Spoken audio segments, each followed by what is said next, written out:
Perfect. Well, thank you all for this PMAC June meeting. I first want to do a land acknowledgement. So the Squamish-Lillooet Regional District is found within the traditional territories of several First Nations. I live and play within on the Squamish First Nation. So we can I think what we can do, because we have few new people around, is do a roundtable. Just quickly introduce yourself, and we'll then start with the approval of the agenda and everything else. So I'm just gonna go around. First on the top is Vanessa. Hi, my name is Vanessa. I'm Communications and Project Coordinator with the SRD. I do a lot of the education and outreach work for the solid waste, but I also support the rest of the environmental services team through communication. Thank you. And the next, Cam. My name is Cam So. I'm currently the Director of Public Works for the District of Lillooet. I have another Cam So, which is Joe McCullough, and he'll introduce himself.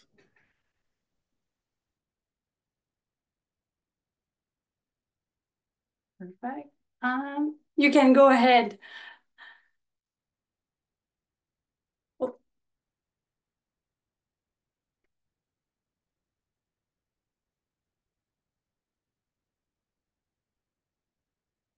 Okay. No, he's here. There you go. Perfect. Sorry, guys. My name is Joe McCullough. I'm the incoming CEO for the District of Lillooet. I'm sorry, my volume's not working, and we're being antisocial. Yep. Thank you very much for joining in. Thank you, Cam. Andrew. Good afternoon. My name is Andrew Tucker. I work for the Resort Municipality Whistler, and I am the manager of the waste management program for the municipality, which includes the operation of the facilities, our depots, transfer station, and compost facility, as well as the outreach and education work that we do.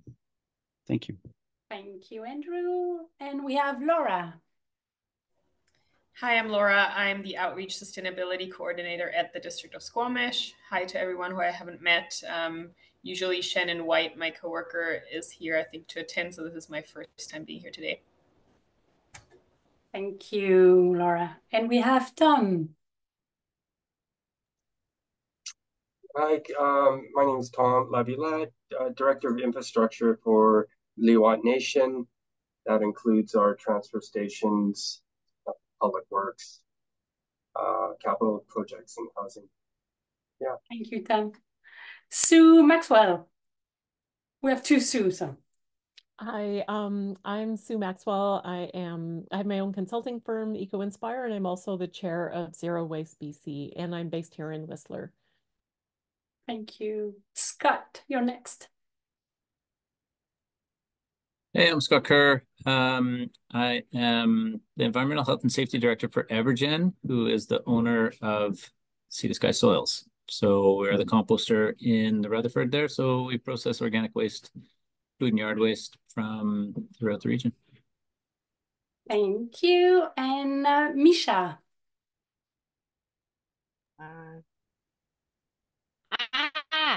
Sorry. My name is Misha. I am a laborer for the village of Pemberton. Okay, your sound is a little bit is not working really well. Is it just for me? Hello? Ah, there you go. I think your internet's very delayed, Misha, so you're coming in very broken. Let me try without these.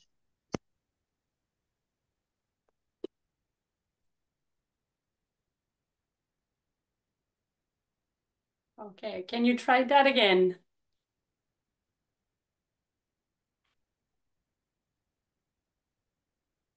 You know what, Misha, we'll go to Sue Singer and we'll come back to you. So, Sue. Sue Sanger. I have problems with my camera, like I said, so it'll probably blink out before I finish. But I'm here in Lillooet, and I'm an independent consultant. I'm a biologist and an agrologist, and I'm also a board member for the Lillooet Regional Invasive Species Society. Thank you very much. Okay, let's try Misha once again. Hi there. Do you have me now? Yes. Okay, good. Hi, I'm Misha. I am a laborer for the village of Pemberton. So I take care of the waste and public bathrooms. Thank you. Thank you very much. Okay, we can so next on our agenda would be to review and approve of the June agenda. Vanessa, can you put it up for us?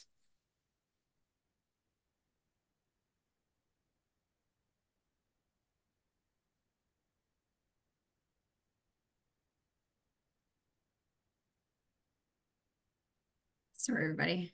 It is going to be up in a second.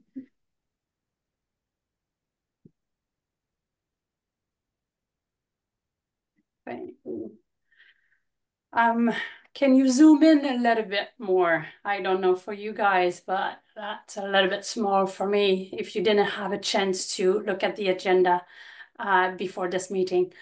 So we'll do the review and approval of this agenda, review and approval of the minute from the February 15, 2024 meeting, objective of this meeting. And then after that, we will discuss membership. We went around the table, so we welcome the newcomers already. Thank you all very much. And then after that, we'll do SRD will do an update and progress. Then the District of Squamish will present a little bit about the demolition waste diversion bylaw. We'll take a quick break. And then Vanessa will present the BC single-use and plastic waste prevention regulation. Andrew will present us with the RMOW dog waste pilot. And we'll finish with a roundtable discussion. Can I have people approving the agenda? Or do anyone else or would like to add something to the agenda? Sorry, I didn't provide you that option yet. Cam, do you want to add something or do you want to approve the agenda? No, I was approving it. Perfect. Do we have someone to second it? Thank you, Andrew. Okay, for the approval of the minutes from February 15 meeting.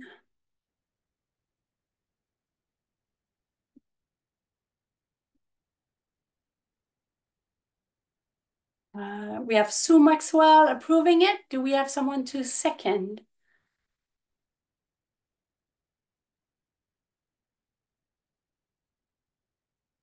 Sue Singer, thank you all very much. And we have as well Misha. Perfect. Okay. So the objective of this meeting is updating from February, a little bit an overview of 2023, what we're working on in this year, 2024, and future years. Between February and June, it's coming quick. So sometimes progress are not as significant, but we'll present whatever we did, and the roundtable will allow everyone to present what they did as well and what they're doing this year and the future years. Okay, so for the membership, Vanessa, do you want to take that one on, please? Yes, sorry, I'm just trying to round up the last people that said would be here in case they got lost. Let me pull up my notes. So in terms of membership, I think my first question was for Scott. Is it okay if we change your organization to Evergen? Yeah, that's fine. I mean, the sea to sky soil still obviously exists, so either is fine. Yeah. Okay. Perfect. And then we do have a new member, so Paul Sahota, who said he was going to be able to be here today, but I haven't seen him yet. So hopefully he does make it eventually. But he's going to be representing the Lillooet Friendship Center Society, which is very exciting to have him on. And then Shannon Friday, who also could not be here today because her vacation is just so happened to start today, is going to be representing Squamish-Can on the committee going forward. Unfortunately, because of staff turnaround, our numbers are kind of low right now. We are lacking a couple of representative from organizations just because they don't have anybody in a position right now to be representatives. And then we have 2 First Nation memberships yet to be filled. And then we have 1 at large as well that we're still looking to be filled. So we're still going to keep asking around, and then we're hoping to put an ad in the newspaper as well to get those seats filled. And we're making a little bit of progress. It's just that we don't have anyone like that said an official yes. But we're really trying hard to get representation from the north as well as the south, trying to have people presenting with diverse opinions, diverse challenges around solid waste within the SROD. So if we need your help, we might reach out to you guys for different suggestions. Any questions around memberships? No, okay. SROD update and progress. So let's see. First of all, I just wanted to let you know that we're getting the data from like a few years back, but in 2022, the SRD kilos per person was down to 359 kilos per person. I am not sure of exactly how we got from 440 in 2021 down to 359 in 2022, but definitely great progress. Definitely the initiatives from our member municipalities is making a big difference. And we're gonna keep a close eye on those data to see if we're maintaining that, or if it was just like a 1 year that was quite different from previous. So I'll be updating you. But one thing that I noted is there's a big difference between the north and the south in terms of kilos per person. So yeah, obviously the SRD has quite a bit of progress to make for the north of the SRD. I think part of that was an anomaly in 2021, I think, wasn't it? That was COVID, and most regions saw a huge spike then. So that might have been the anomalous year, and then the rest is just the trend. Yeah, in 2020, you know what? 2020 was 488, 2019, 434 kilos. So 2022 seems to be the odd year for the SRD, but maybe it's just all those initiatives that are paying off right now. So I guess we'll see in the next couple of years if we're maintaining, because basically the goal for the province is 350.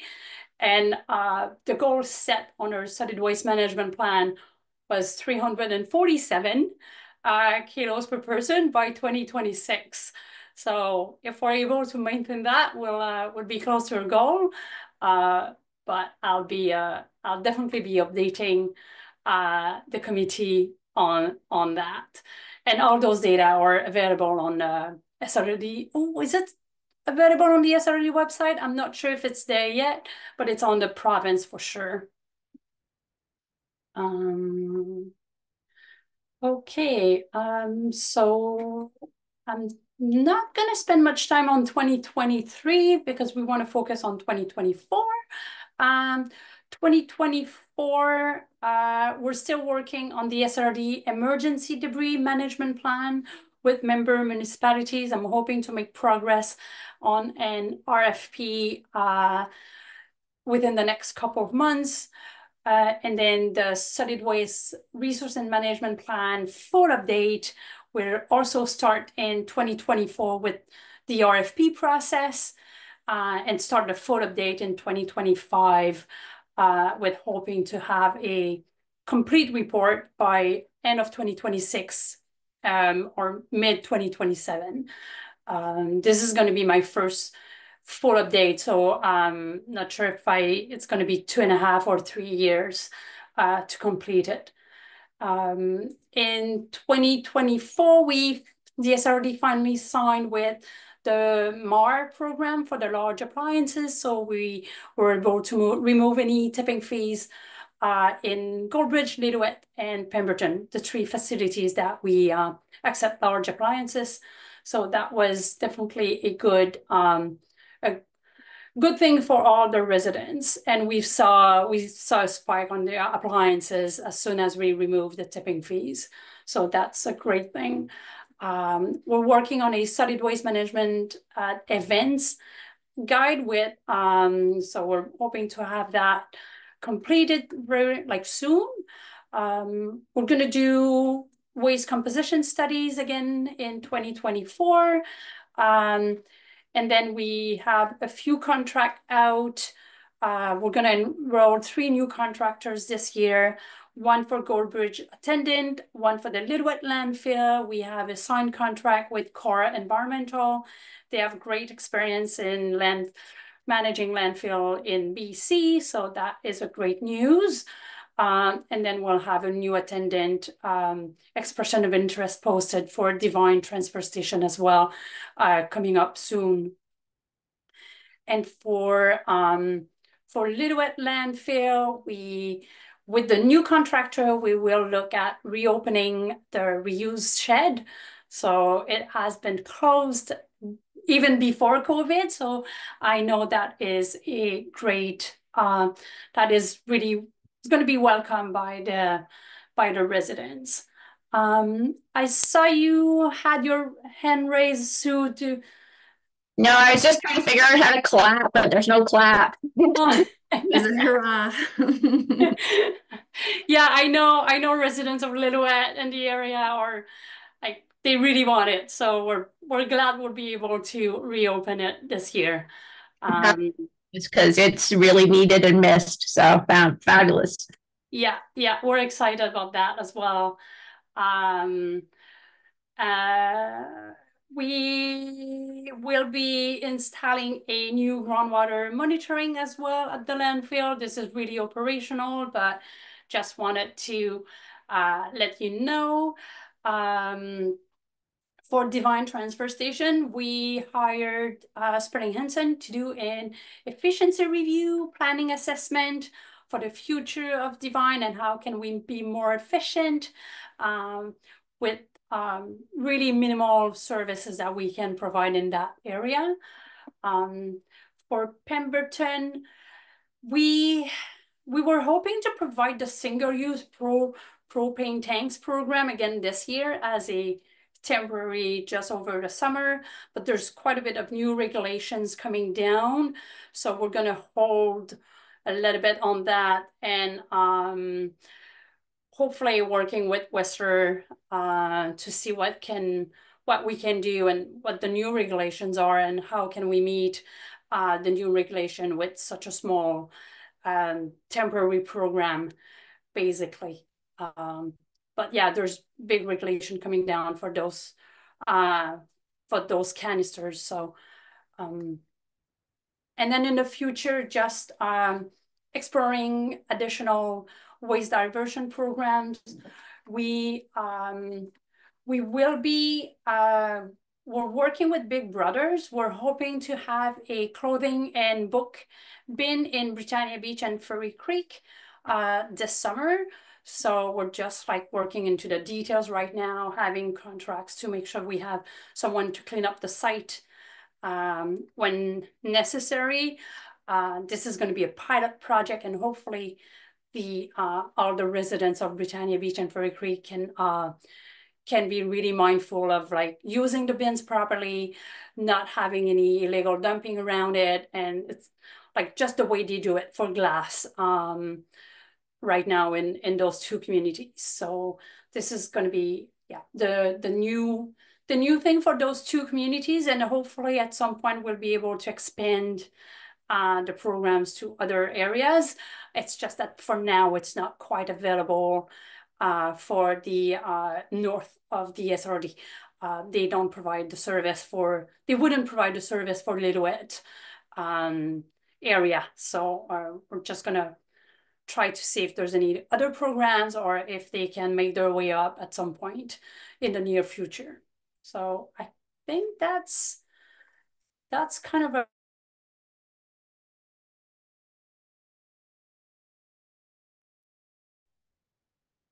Mahdo seems to have frozen. We can just give her a couple of seconds. Her internet connection is not being nice to her today. But I have a feeling she was about to say that that was all of the updates that she had. I don't know if anybody had any questions as we kind of sped through that.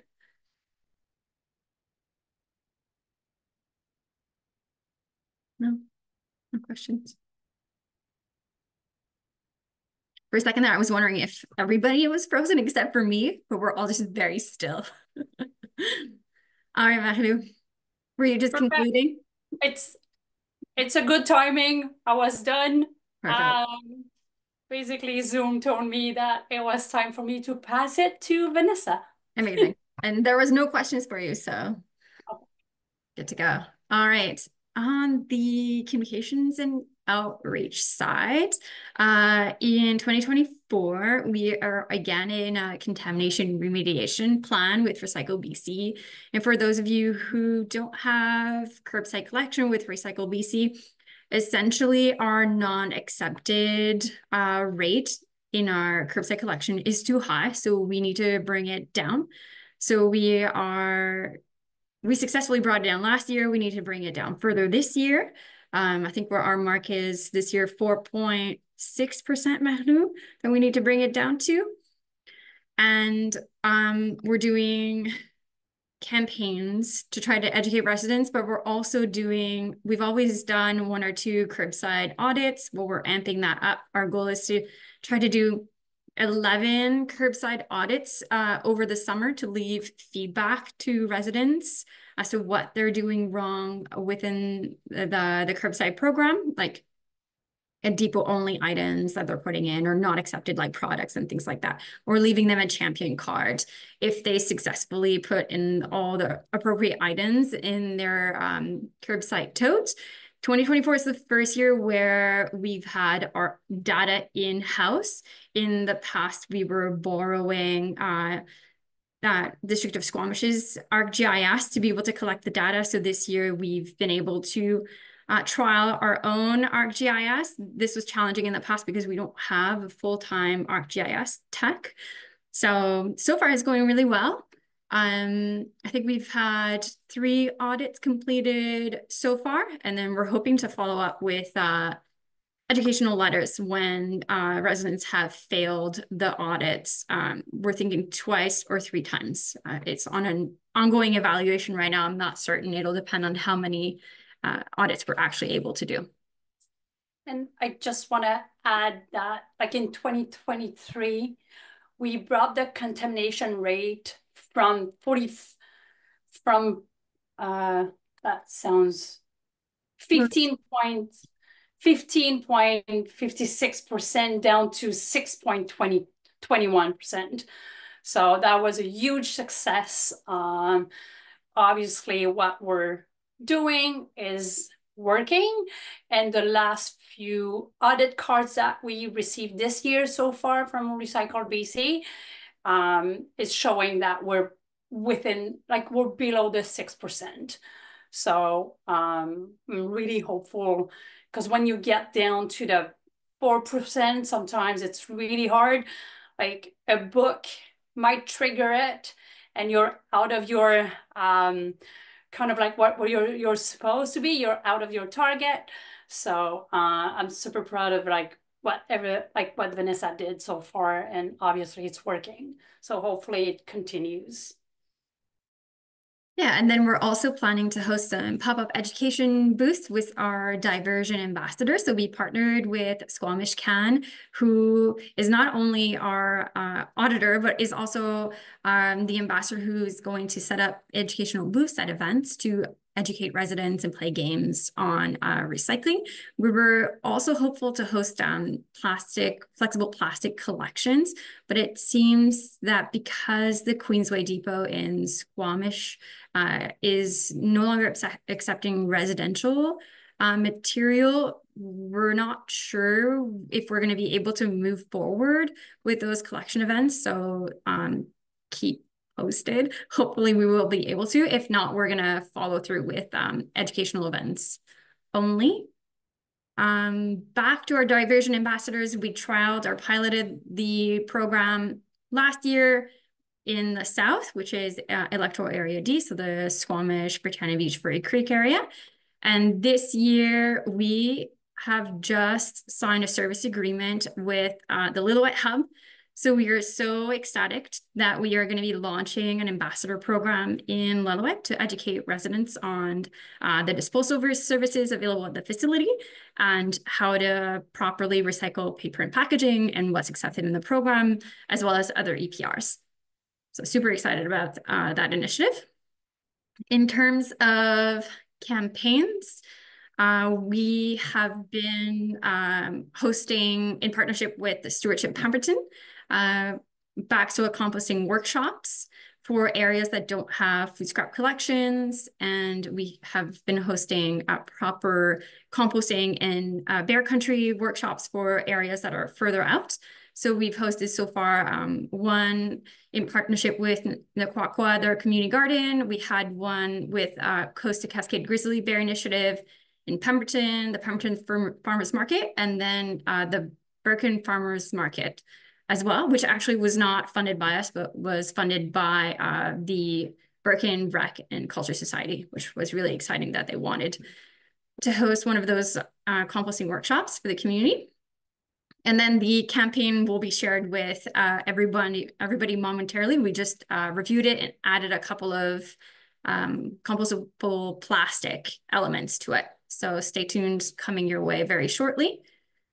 We hosted a collection event in Devine for tires, small appliances, electronics, and lights. We collected a small amount, I'd say a mega bag of all the small appliances and electronics, but we collected over 400 tires at the Devine collection event, which is pretty phenomenal. Last year, we collected 165 to kind of give you perspective. So those events are proving to be quite successful. The SLRD launched a new website in May. So although there's a couple of bugs still, we're really happy with the new look and the new navigation of it all. I think it's also a little bit streamlined some of our solid waste pages. The Recycling Council of British Columbia has assigned us an account manager, and I've been in communication with them to update their backend to make sure that all of the EPR information is accurate for the whole region, so including Whistler and Squamish. Because of the ongoing work in the backend, they said that they'll get back to us as they're updating that system. But it's really good to know that we'll have a point of contact now going forward, where I will be in contact with our member municipalities and partners to make sure that all this information being filtered through our CBC is going to be accurate. We love the Recyclopedia, and we definitely promote it a lot. So we're really happy to have that point of contact.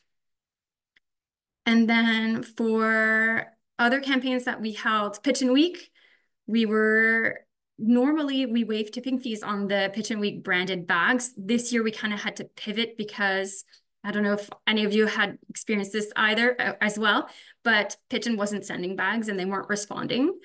So we issued certificates to community groups or partners that wanted to be able to collect waste around their or roadside litter around their community.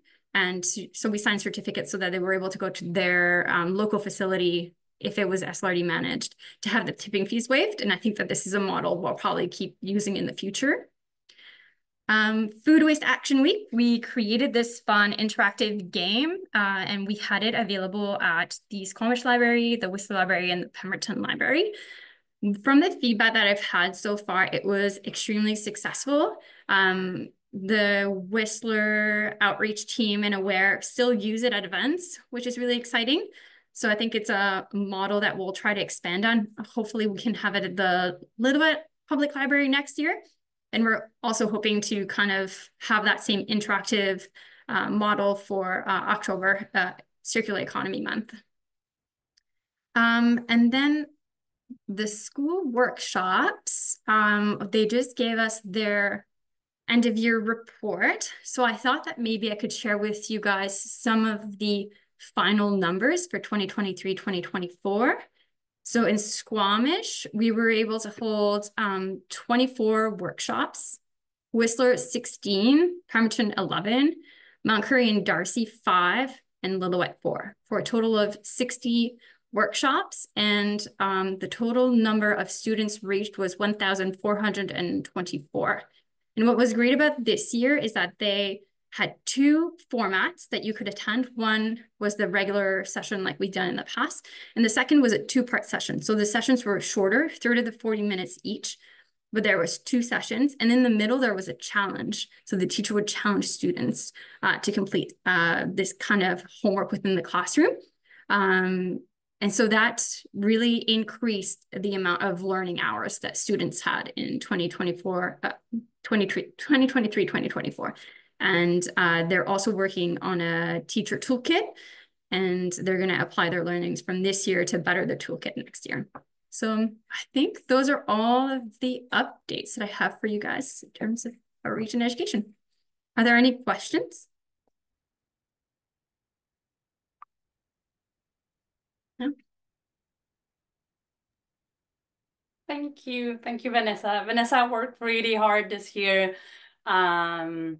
to get all of that done, and sometimes like it takes a great amount of time and work and just like to keep working at it to get to the end results, especially sometimes in like those little bit more remote area where it's a little bit more difficult to reach people. But yeah, we're super proud of what we've been able to do. Divine with the tires is a super great example. I think since we started the program, we were able to recycle 800 tires within the last 3 or 4 years, which is fantastic when you think that it's an area of like maybe you have like 500 people, not even like no more than that. So it's great for many reasons. It's great for like backyard recycling, just backyard cleanup. It's great for like wildfire season when you have all those like triggers in people's backyard. If there's a wildfire coming, it's great to have all of that removed and really cleaned up. And I'm really happy to see people really using those programs to the full advantage. So that is really, really great. We're doing the same with Goldbridge. It's not events, it's full time, but we're able to clean that area, which is great as well. We're able to get the propane tanks removed this year in Goldbridge. We still have quite a bit, but I think we're able to remove like close to 250 altogether propane tanks, which is fantastic. Same with tires. So we were able to finally have great support from all those EPRs and non-EPRs programs. So if you guys have any issues or challenges to get the service, you can reach out and we can see how if we're even able to help or provide better contact people, or because we definitely have been receiving great support from many of those CPR programs. Okay, so it's great. We are a little bit ahead of our schedule, which is fantastic. Laura, do you want to give us an update on the District of Squamish demolition waste diversion? Sure, it would be my pleasure. Okay, I'm going to share my screen. We'll see if it'll work immediately. Host disabled attendee screen sharing. Vanessa. It says one of you could share at the same one at a time. So host and panelists, try that. Okay.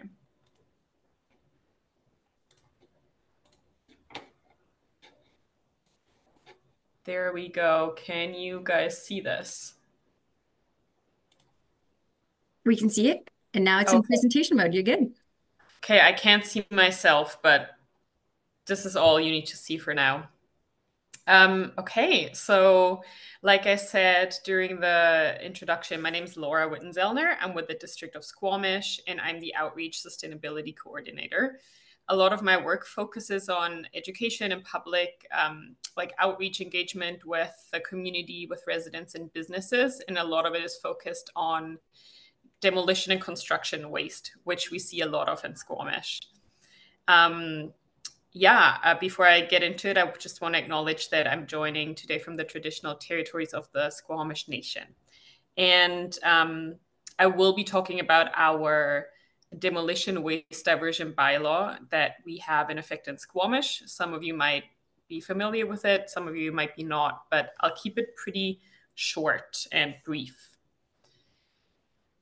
Okay, to get into it, these are some examples of mixed waste from construction demolition sites that we see that we received at our municipal landfill.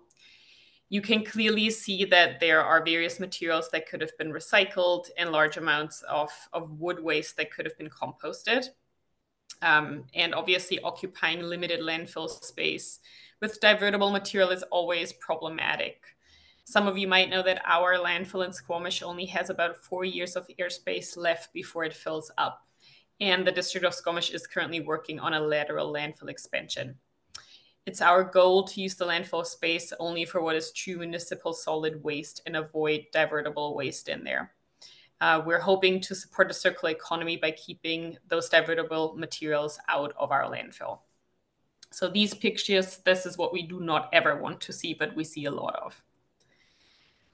Some facts and some data. We do a waste composition audit at our landfill every 2 years. And from the 2022 waste composition audit, there's some interesting numbers. So we had about 1,850 tons of construction and demolition waste that were disposed at the landfill in 2022, which represents about 15% of all waste disposed at the landfill. Not captured in here are loads that are being dropped off by residents or small businesses that are mixed waste that often have building materials in there. So the true number is even a little bit higher. Of those 1,850 tons, 50% could have been diverted, which is huge. And over 30% of that construction demolition waste was divertible wood waste. When you look at this chart, this just reflects those numbers, but shows a little bit more clearly just how much of that C&D waste is wood waste. Organics is what that represents, or most of the organics in here are wood waste that could have been easily diverted out of our landfill. The samples obviously are highly variable. But we have been seeing the same composition for the past couple of years when we do those audits. And this is especially sad and problematic because the wood could be so easily divertible. So with a lot of demolition activity present in our community, it was helpful for us to look at the waste hierarchy in the context of demolition. Demolition waste isn't demolition waste, as there are different processes that allow for a variety when it comes to salvaging materials. Traditional demolition on the very left is lowest on the waste hierarchy. It focuses on quickly removing material in a linear system and just getting, demolishing as fast as possible. There's no focus on salvaging, recycling, or reusing any of the materials. Green demolition focusing on recycling materials and is a bit of a slower process. There's an intention to reuse and recycle materials, but not necessarily to keep them in best condition. So it's more a focus on recycling than reuse when we look at green demolition. And then deconstruction aims to keep material for the highest and best use. It's usually a slower process, and there's really an intention to salvage as much as possible and to reuse a lot of the materials. Currently in Squamish, demolitions are still happening all along the continuum. And with landfill fee increases, we incentivize moving towards green demolition, but getting to deconstruction requires a change in mindset and an entire behavioral change in the industry. So to address the divertible construction and demolition waste, the development of a bylaw began in 2020. The effort was spearheaded by the Sustainability Department, and it involved a few critical steps. An important part was certainly the process of reviewing the best practices and examples of comparable bylaws in BC and even beyond British Columbia. In addition, there were internal conversations with departments who would be involved in applying this bylaw, mainly our Building Services Department, who is responsible for issuing demolition permits. As part of the process, we also contracted an external consultants to complete a deconstruction and demolition report in late 2020 to provide an overview of the status quo, best practices, and recommendations. And the final bylaw then came into effect in June 2021. I wish I could say it was immediately applied to perfection, but in reality, we had to optimize processes internally more, set up the systems, and we have been applying it very strictly since the fall of 2022. The desired outcomes with this bylaw were less demolition waste headed to the landfill, which in turn helps reduce the per capita waste generation metric. We were also hoping to encourage the reuse of wood and building materials whenever possible. And this bylaw is also intended to help broaden the practice to more contractors and provide us with some additional data on the reuse to help inform our future efforts. The bylaw implementation can also be a valuable learning experience for us on how to most effectively incentivize construction waste behaviors. We hope that this will continue to guide our next steps on how to continue tackling other forms of construction waste with our local industry to achieve our district zero waste goals. Now, let's get to the actual application of our bylaw and the components.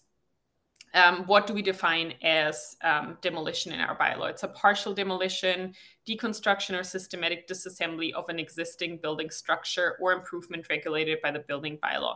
It really applies to almost all demolition activity in town. There are some exceptions. For example, if anything that is deemed necessary to protect public health and safety in an emergency, say a building has caught on fire and it has to be demolished and material cannot reasonably be salvaged or reused, then this is exempt from the bylaw.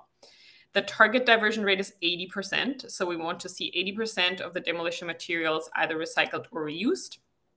And applicants have to pay a refundable demolition diversion fee of $20 per square meter, which they pay when they pick up the demolition permit. We then ask the applicants to track all their diversion activities in a demolition waste diversion report template that we provide to them and that they can find online. We also ask that they provide or keep and provide all receipts, scale tickets, and any other proof of diversion activities. And based on how much diversion they achieve, they either get no refund, a partial refund, or a full refund.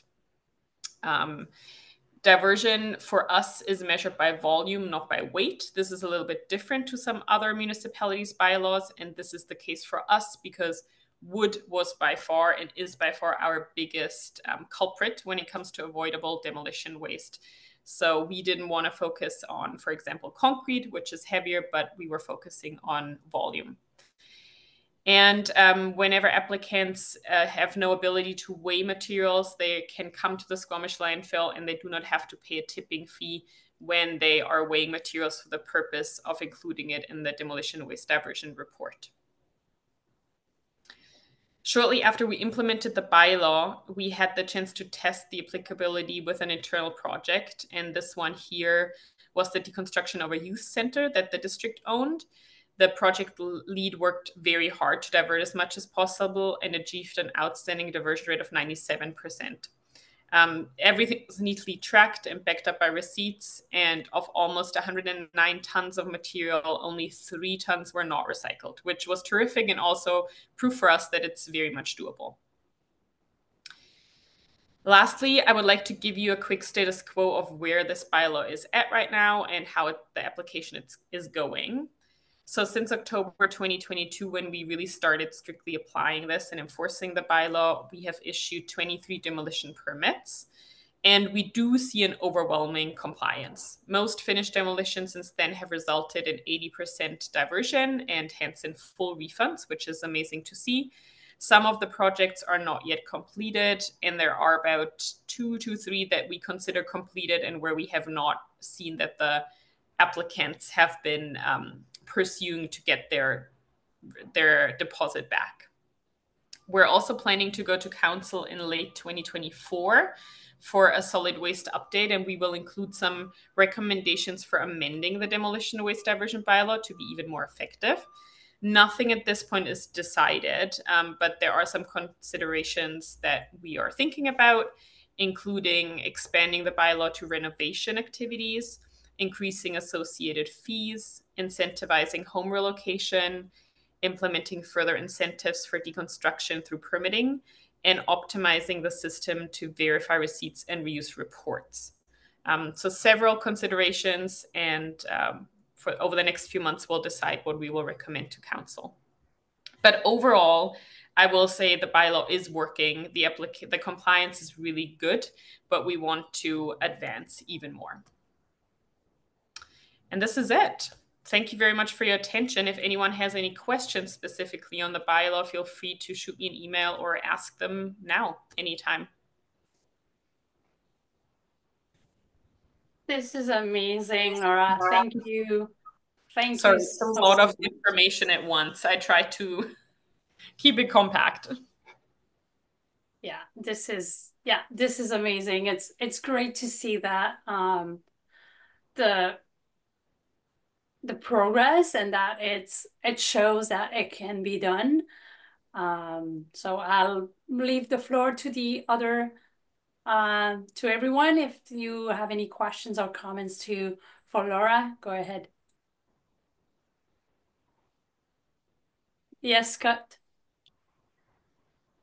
Sorry, I got a little bit for a minute. There's the capacity to manage this stuff, and if so, do you have good recyclers for the materials you're talking about in C&D waste? I don't know that I heard all of it, but were you wondering about if there's, I guess, the infrastructure available for all the materials? Yeah, to process the materials, and just if there's good recyclers locally for various types of C&D waste, or if it's looking like it'll need to get curious about that. So I will say we have local recyclers for almost all C&D waste, which is amazing, because I think it would really be terrible if we introduce this bylaw and then there is no infrastructure in place to support it. Sometimes we get niche requests and then we try to help as much as we can. But for the most part, for metal, wood, concrete, the typical, like the more standard materials, we have pretty good resources in town. And applicants have not had issues to find recyclers to take the material. I would say we would obviously love to see more for reuse. You know, this is where there's a bigger gap still. I think recycling is okay, but reuse could be advanced so much more if we had more recipients that could take higher volumes. Yeah, that would be super helpful. Thank you. Anyone else have questions for Laura? before we move on? Just one quick question, Laura. I was wondering, I know some of the other communities, when they're enacting it, they've sometimes done buildings by age type. And I wasn't sure if those 23 applicants that have gone through the system, if you noticed any difference in the ability, the amount that can be diverted based on maybe how old the buildings were. That's an interesting question. Admittedly, I don't know the ages of all the buildings that have gone through the process. So far, so we do not have an age requirement in Squamish. It does generally apply to all demolition that's happening. We have only had exceptions when it comes to, like I said, when there was fires, or we have dealt with highly contaminated buildings as well, which that sometimes is more, I think, in correlation to what they were being used for, and maybe to an extent how old they are. But I can't answer that off the top of my head. It would be interesting, though, to look into that, how old they are, and if there's a difference in how much is divertible. Thank you. Go ahead, Tom. Hi, Laura. Did you mention, I presume you asked for a hazmat report, and then how do you deal with compliance? We don't, by standard, ask for a hazmat report, not as part of our bylaw application, but we do ask for an overview, kind of what they're being, what materials they have in the demolition site.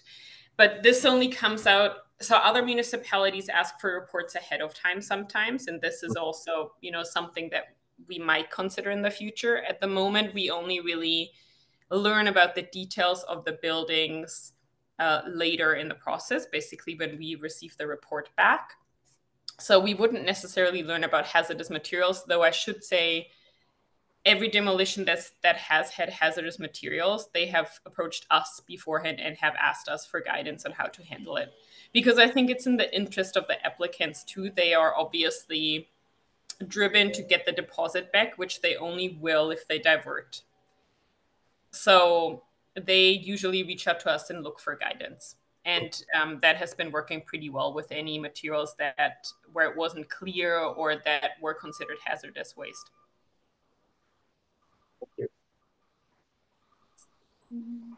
Anyone else?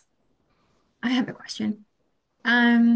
Just to give an idea to everybody else who might be wanting to take this on in the future, how many staff members would you say are involved, and how much staff time, if you have an estimate, goes into it on a maybe annual basis, depending on what you know? Yeah, can you hear the leaf blower in the distance? Should I close the door? Is that okay? Okay.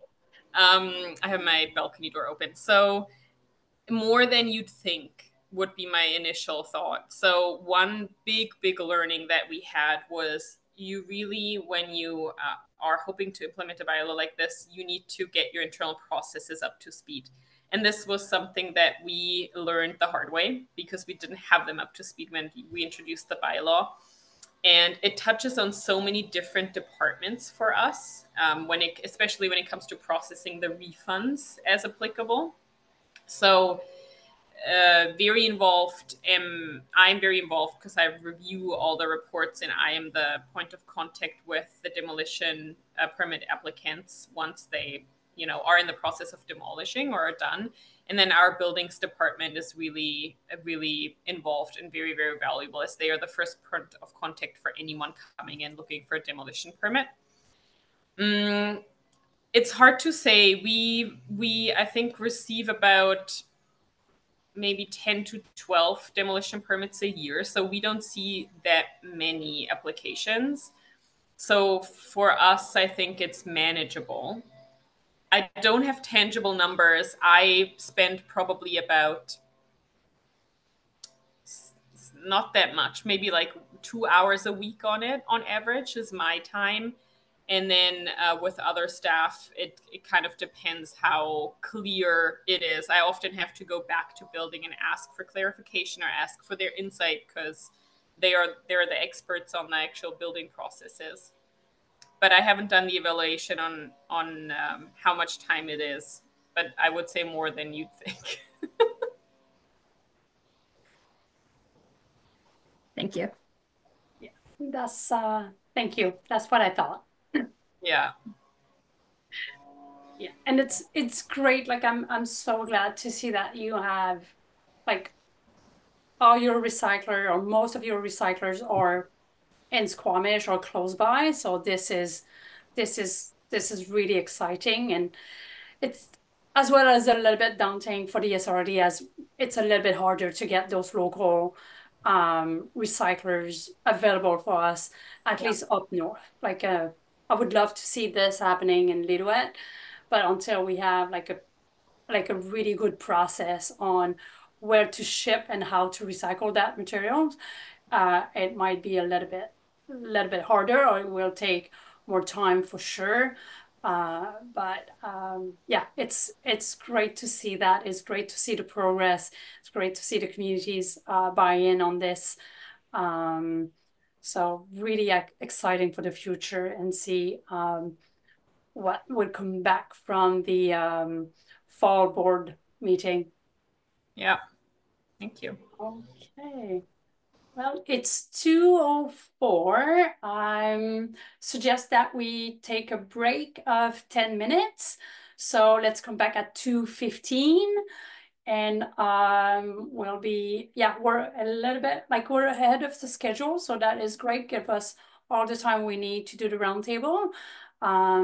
So let's come back at 2:15. Thank you all.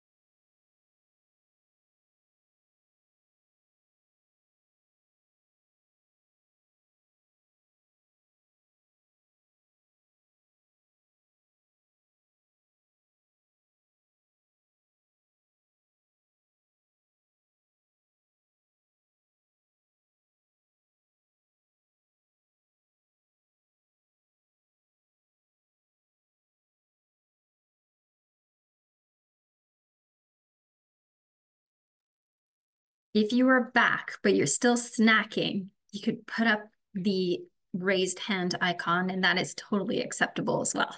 Perfect. So we're just going to wait a couple more seconds here, see if more people pop on. I think we're still waiting on Tom, Sue Maxwell, Misha, and Denise.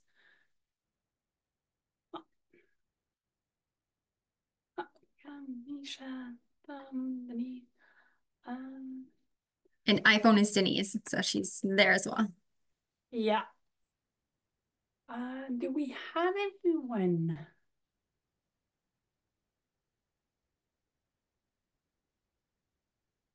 I saw Sue Singer. Sue Maxwell, are you back?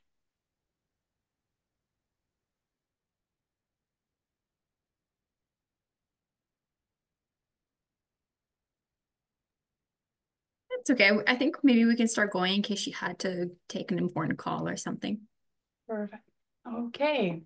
So, welcome back, everyone. We are now it's time to discuss the BC single-use and plastic waste prevention regulation. I will leave it to you, Vanessa. Mm-hmm. And there are probably better experts in the room, but essentially we just wanted to let all of you know, for those of you who have not been able to attend the ministry updates, that they have a brand new website at gov.bc.ca/reuse with really great content and printable material for businesses, for residents, really digestible pieces about the regulation and why they're why this regulation is coming into play. On that website, I know that in the past, there was just a regulation and it was really difficult to digest, but there's a lot more resources on the website now. Because as we know, as of July 15th, there's going to be restrictions on plastic shopping bags, food serviceware, oxo-degradable plastics, and compostable plastics. So just wanted to make sure that everybody knew that those resources were available to them. After the meeting, I'm going to send out an email to everybody on the PMAC with all of the links in case you wanted to share the information with your Chambers of Commerce, which was kind of my follow-up question. I was wondering if any of the organizations on here today had either done some work with bylaws or had shared this content with Chambers of Commerce, if anybody had any updates that they wanted to share on this.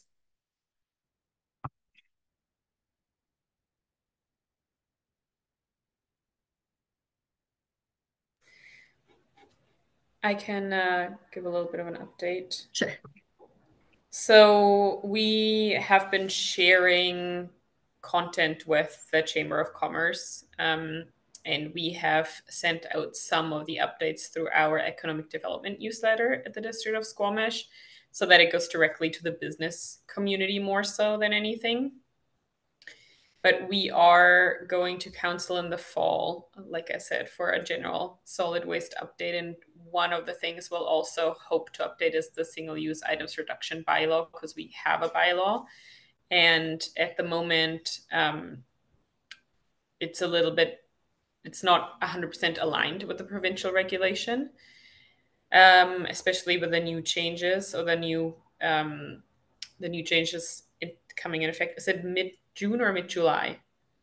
Is it mid-July? July 15th are the shopping bags, the food. Yeah. So we have some things that aren't quite the same with the bags, minimum fees mostly. And we are, when we go to council in the fall, we'll definitely touch on recommendations for how to consolidate, I guess, the provincial regulation with our bylaw. But so far, we've not been doing a lot of promotion on it directly from the district, but we've been sharing it with the business community. Yeah, and the resources are very helpful. Thanks, Laura. That's a great update. And I just wanted to add, I kind of went with the assumption that everybody knew, but for those that don't know, the other regulations that are going to be coming into play, July 1st, 2028, there's going to be a restriction on PVC film wrap, and July 1st, 2030, restriction on polystyrene foam meat trays. And really all your questions can be answered on that website. There's even a contact that if you had very specific questions that you could, plastics@gov.bc.ca would be able to answer all your enforcement questions better than I would be able to. And I just want to add, as the SRD, we don't have per se Chamber of Commerce, so obviously we'll send the information to Lillooet, Pemberton. So if you guys in this meeting, you're getting any questions and you're not sure, reach out to us. I know residents or businesses will tend to reach out to their own municipalities way more than to the regional district. So if they come to you and you don't have the answer, just reach out and we'll support the best we can. So, but yeah, it is coming, and it's exciting, and their website is way easier than it used to be to understand. So I'm sure everyone would be happy with that. Any other questions on that topic? Or anyone would like to add anything?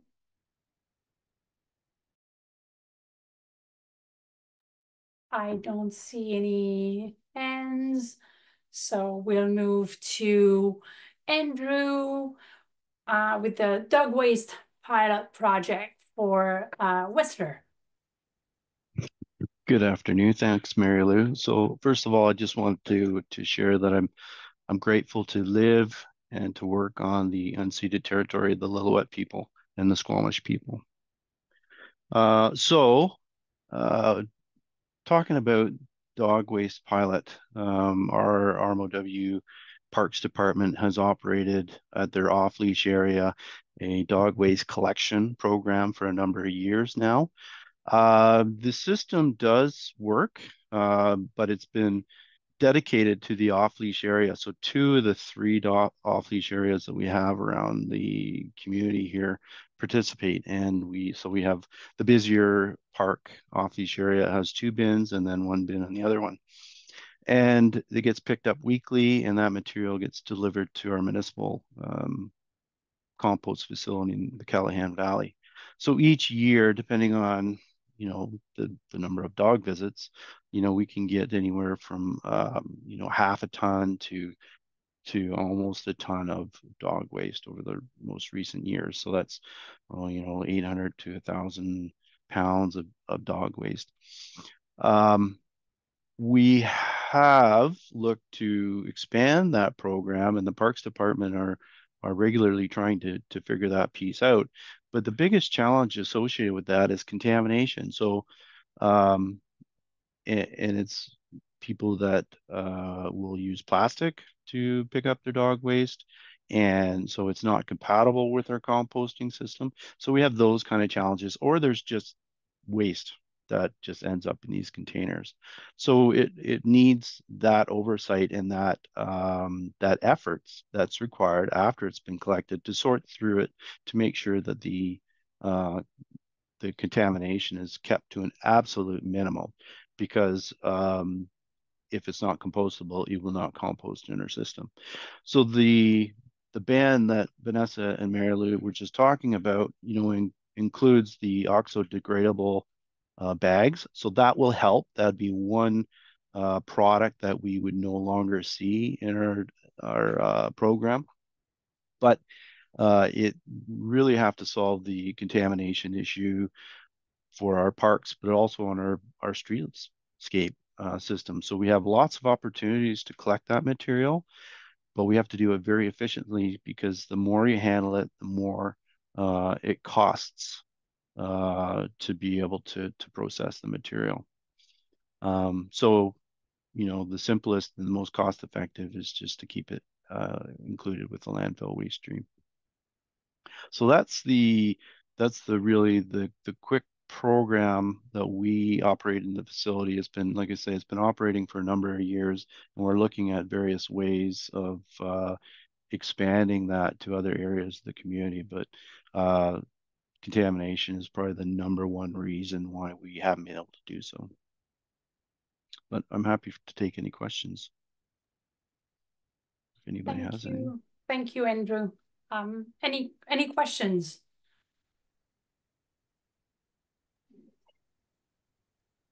Oh, Misha. Hi, Andrew. Thank you for doing that pilot project. I have a question actually from one of my coworkers, and it's about whether you guys have found any bags that are actually fully compostable. Well, it's a good question. The bag that we do use has been the go-to product for the Parks Department for a couple years now, and it does break down in the system quite well.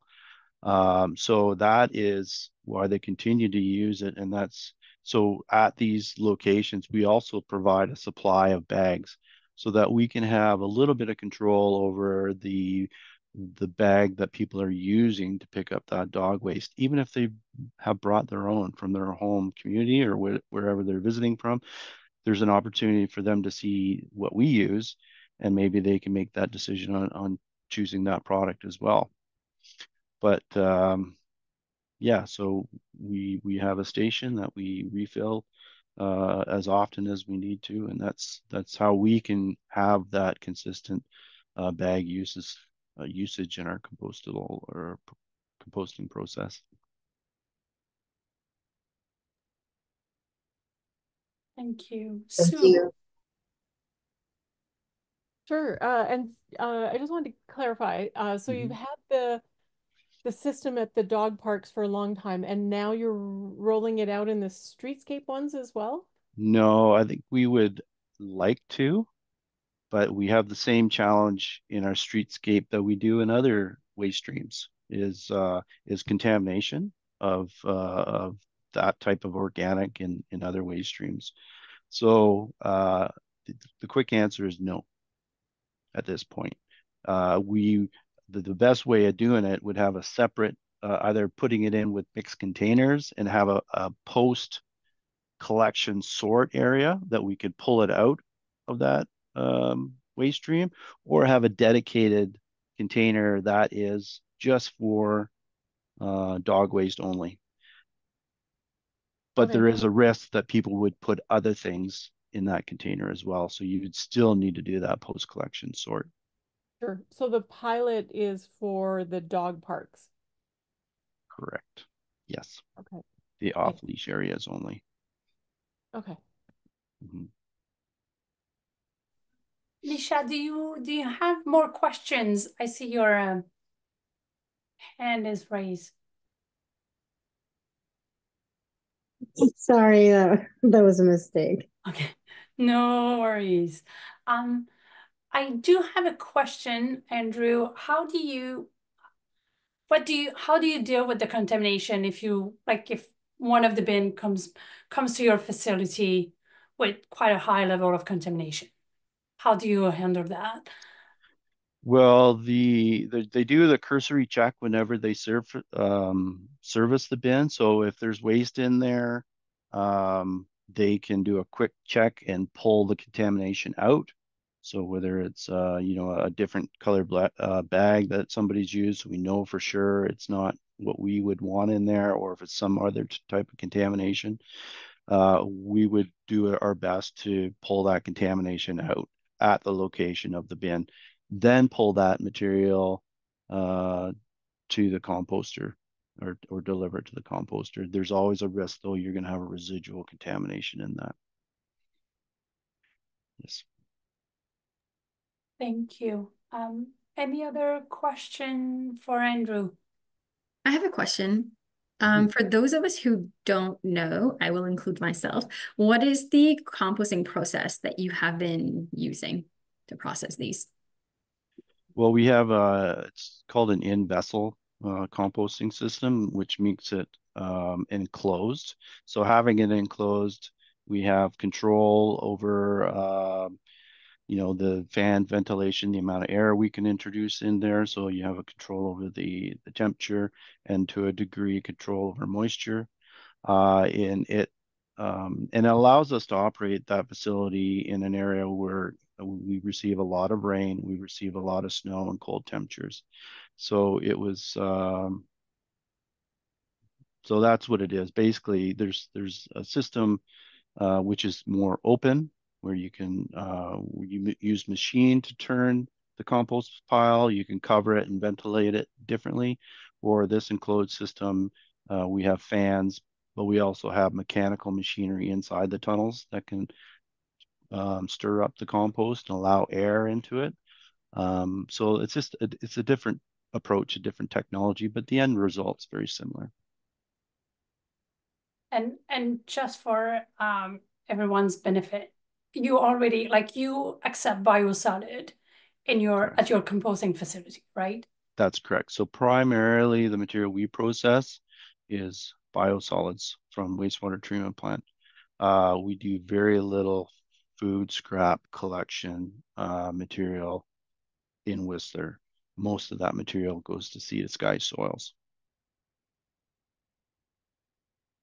Perfect. Thank you. And it is the only facility within the SRD that can process, can compose biosolid right now. Am I correct? That I think we're the only that process biosolids. There's 2 composting facilities in the SLRD, to my knowledge, Sea to Sky Soils, which primarily focuses on food waste and organic food wastes, and then we manage the biosolids for smaller SLRD communities, Squamish and our own for the resort municipality. And Scott, you can correct me if I'm wrong. Now you don't accept biosolid at Sea to Sky Soil.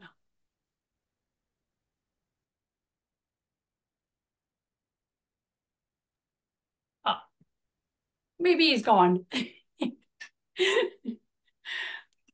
I think Sue had a question, but I can't remember if it was Sue Maxwell or Sue Sanger.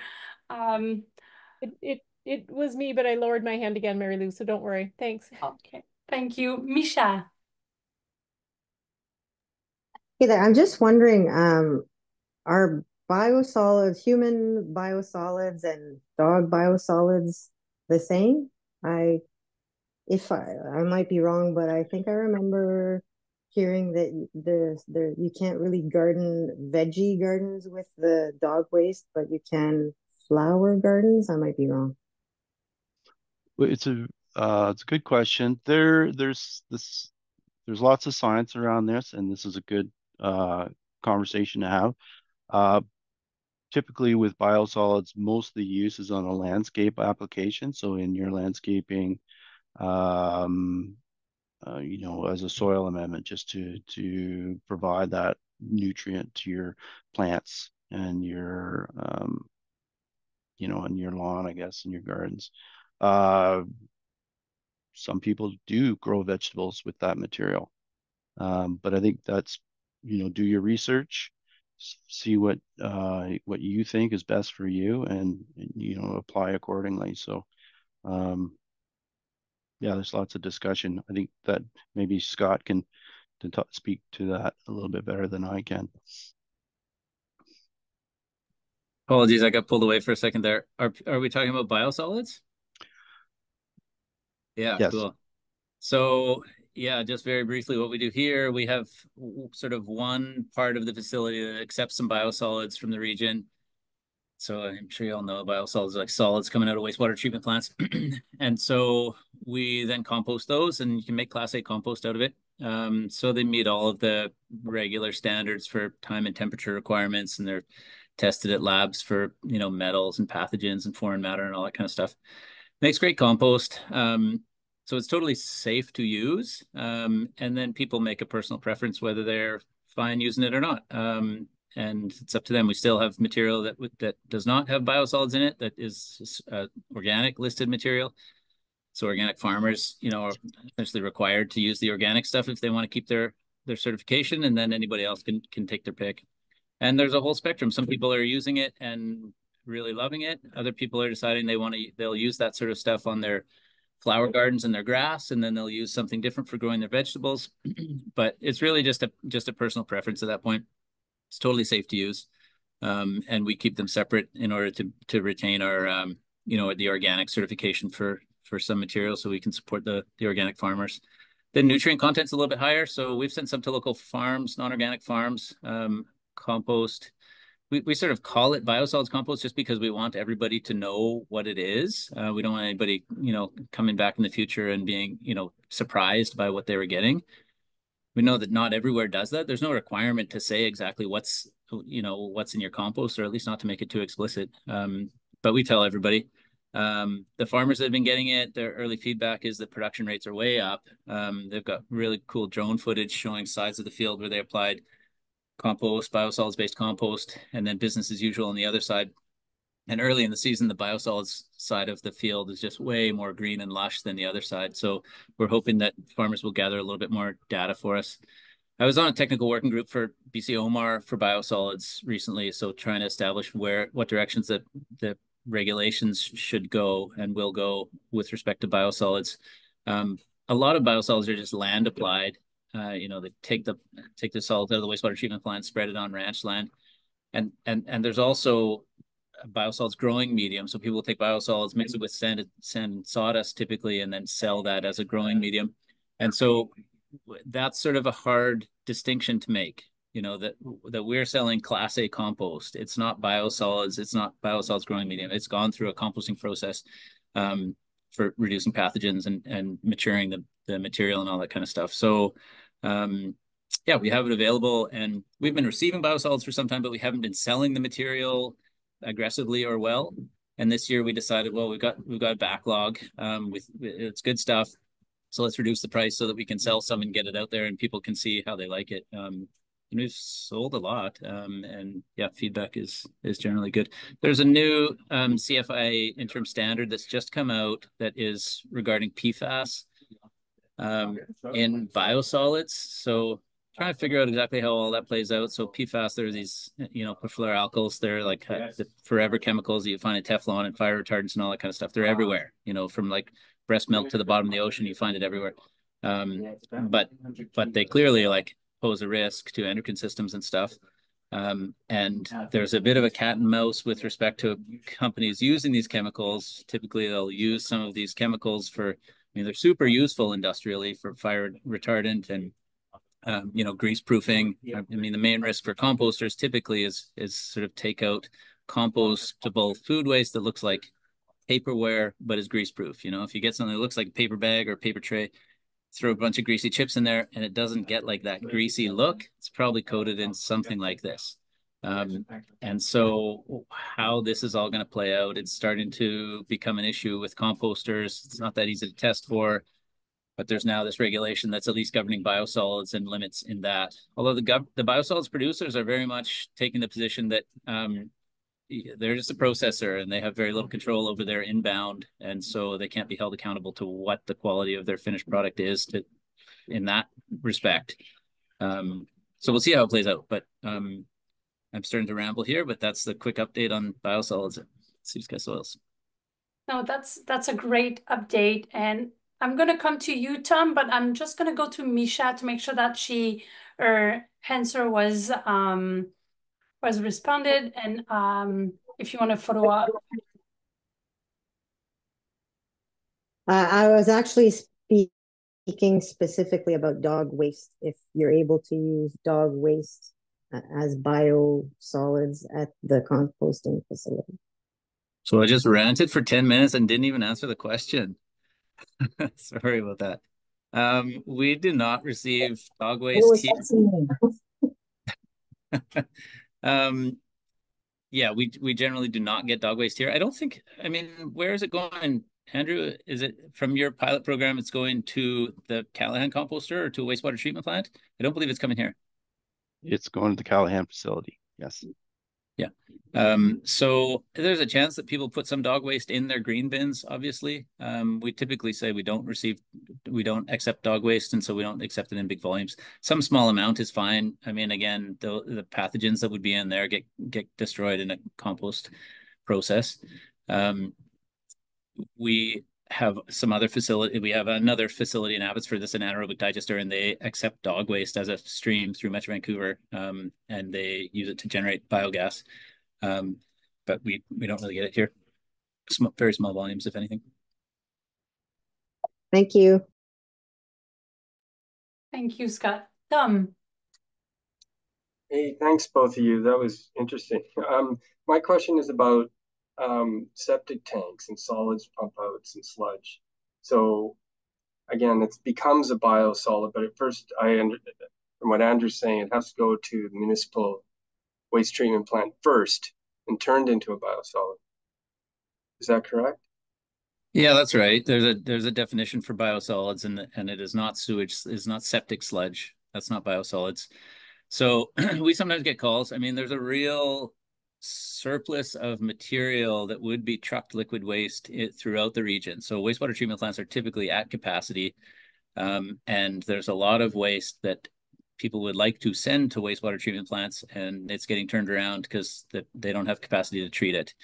So I get calls frequently asking whether we will accept sewage sludge from septic tanks, and we just say no. We could technically accept it, and if we did, we would just mix it in with our biosolids, and I'm sure it would be fine. There's just I have no way of quality controlling it. If somebody dumps all kinds of weird chems down their toilet, I don't know that. And I wouldn't know it until it gets to a finished product. And now all of a sudden I have some contaminated finished product that I can't reasonably sell and I have to dispose of. And in my mind, it's just not worth the risk. At least with biosolids, there are standards that must be met. You know, they have to test for metals and various other things for it to be biosolids and for it to come to us. So we don't get any septic sludge just because it's a relatively small volume. It's not really what we do. You know, we're not experts in that stuff. And it feels to me like a risk that I just don't see the value of taking on. But I do think that there is I don't know specifically about Pemberton and Whistler, but certainly throughout like the lower mainland, I get the sense that there's a real shortage in wastewater treatment processing capacity. And I know that there are some private groups that are starting to pop up where they're doing their own little treatment of trucked liquid waste. And I suspect this will become a reasonably major issue in the next 5 years. Right now, it's sort of just at the brink where they can sort of manage it, and it seems to find a home somewhere. But I'm sure there's some weird illegal dumping happening. But I don't think that's something that we can really help with. I think the wastewater treatment plants are the place for that. Andrew, you take it, right, at Whistler? That's correct, Tom. Yes. Okay. Well, being rural, we get quite a bit of septic tank pump outs. Andrew, do you take it as part of the biosolid composting, or do you take it as landfill waste? So what can happen is when the truck arrives to the wastewater treatment plant, it dumps in the beginning of the treatment plant. So, and they like to decant the tank as much as they can, because sometimes you get a lot of gravels and things like that come along with it, which are not really good for the wastewater treatment plant. So preferably the wastewater treatment plant wants to take the liquid portion of that, and then the solid portion would go and be dumped as landfill waste.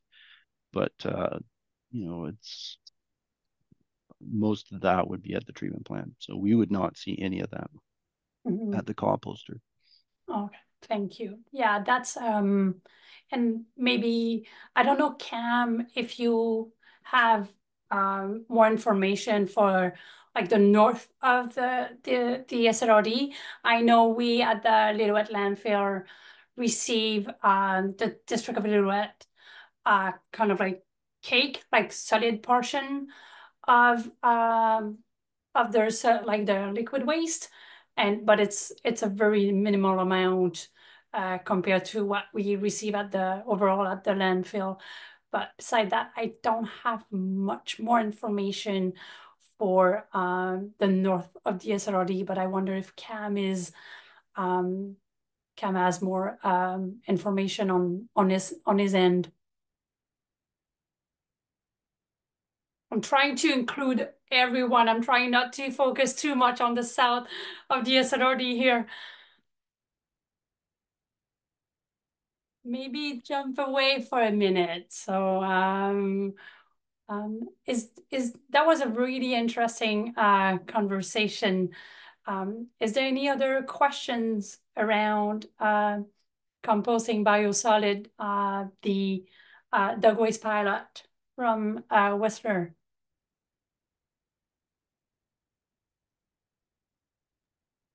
Yes, Sue.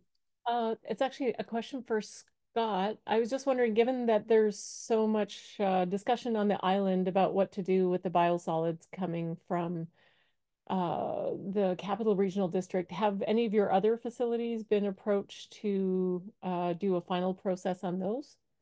I mean, I think the CRDs really hamstrung themselves. They have a landfill ban and a land application ban, and they don't have a composter. So it seems like they've kind of shut a bunch of doors for potential outlets for biosolids and don't have any doors open, you know, so they're really struggling. I think City of Abbotsford wastewater person just went over and sort of took the reins there. So we'll see if she can come up with some ideas on what they're going to do with it. We have not been approached. I mean, we don't. For the Evergen facilities, you know, we have 3 facilities in the region. So we've got the Sea to Sky Soils, another composter in Abbotsford, which is now called Pacific Coast Renewables. It used to be Net Zero Waste Abbotsford, and Fraser Valley Biogas. and there's one in Alberta and a small one in Regina. But so there's really those three of the three in BC. It's really just Sea to Sky Soils that receives any biosolids at all. Those other composters and biogas plants, they have they get SSO primarily, so curbside organic stuff. We have not been called by the CRD, although I don't think we would want to. I don't know. I don't think we would receive that probably. It wouldn't make sense to truck it that far, I hope. But they do really need to find some local solution, and it does seem like I mean, the CRD has kind of got a lot of history. You probably know it as well, Sue, but like tied up with both organic waste. They spent a long time trucking organic waste and shipping it. When I worked at Harvest Power in Richmond, we got CRD waste for quite a few years. But they've had a few composters in the region that had odor problems. And now there's a very strong sense that composters stink. So we don't want any composters in Victoria. And so composting is tough there to get permitted because of public perception. And I think people are really opposed to any kind of land application of biosolids. So that's made it hard for them as well. Incidentally, one of the people on this technical working group is an academic who's been working on biosolids for 20 years, direct land application of biosolids. She's an ecotoxicologist. And she went into the start of her research career sort of certain that biosolids were causing problems to the environment and that was some bad thing. And essentially she was looking for that. Like now she's open about the fact that she was not some unbiased researcher. She was trying to find what problems biosolids land application was creating and causing.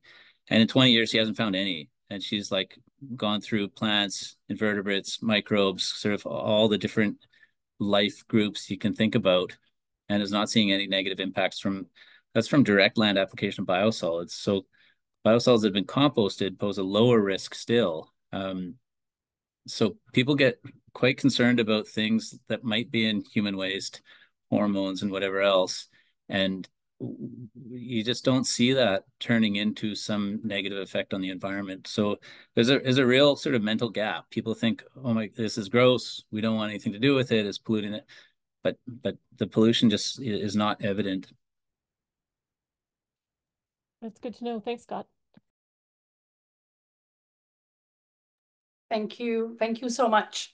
Again, this is a really interesting conversation, and it's great that a small update from Whistler got us to have a greater conversation around biosolid. So thank you all. Okay, so we are at the last item on the agenda, which is the roundtable conversation. So I will just pick people from the top of my screen, and we'll go down. It's 2:51. We have until 4 p.m., so we have plenty of time to provide updates. If we end up this meeting before 4, we will do it. So first on my screen is Andrew. So just an update of what we've been doing this year. Okay, well, we have been working to divert more waste from landfill and to try to encourage the behavior change around the community, as we all have. Some of the events that we've been doing as far as outreach, we've had a tire stewardship BC event this spring. We captured 400 tires through that single event, which was great to see. And we're looking to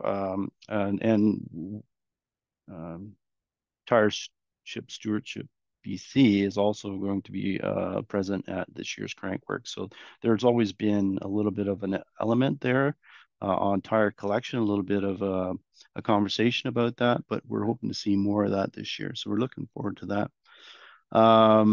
We working with the Aware and the library. There's been a couple of repair cafes that have gone in town, and that's been very successful. So we're looking to do some more of that later this year. There's been garage sales, working again with Aware at least 2 times a year. There'd be a garage sale to, just to enhance that reuse market in Whistler.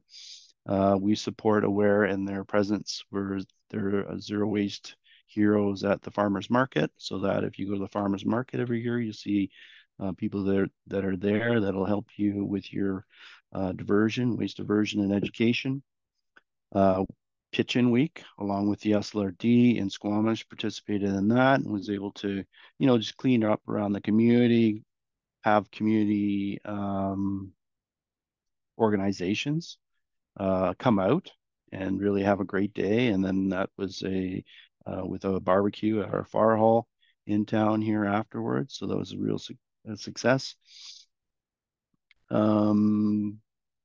We are working, just like the District of Squamish, on the construction and demolition material management.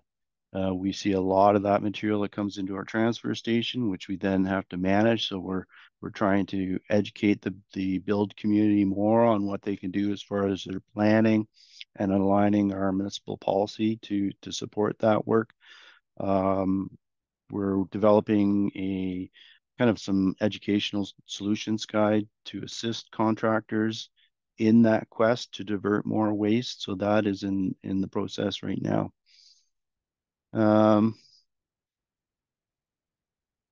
I guess operationally on the facilities, we have for the last few months have been constructing a new scale system at our transfer station that is getting close to be completed. We're hoping to have that new scale system online in July. So we historically have had one 80-foot scale in operation. The new system will have an 80-foot plus a 40-foot scale.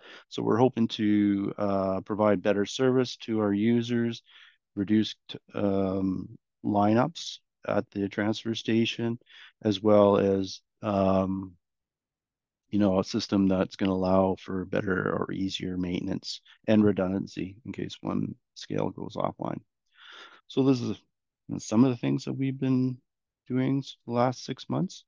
So we're looking to continue that on and to move the dial, if you will, on waste diversion. Thank you. Thank you, Andrew. Is there any questions for Andrew? I see none. Tom, do you want to give us an update? Sure. Well, we've been working with ISWATAG, Indigenous Zero Waste Technical Advisory Group, more frequently. We just received new recycle bags for our curbside pickup that we're going to distribute along with new educational pamphlets what we put in the bags.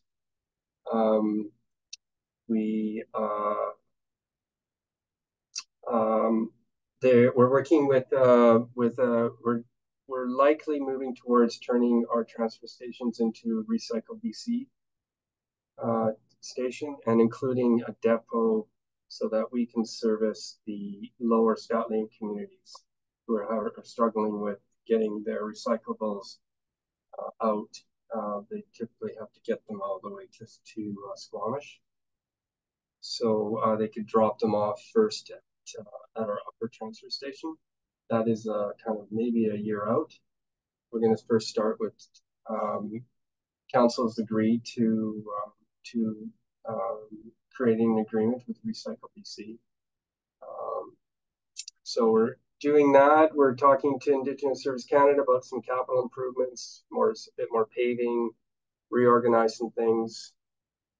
I don't know, like you guys, but we struggle with staffing issues quite a bit. Ebbs and flows. For Earth Day, we did our annual kind of Earth Day event, barbecue at the transfer station.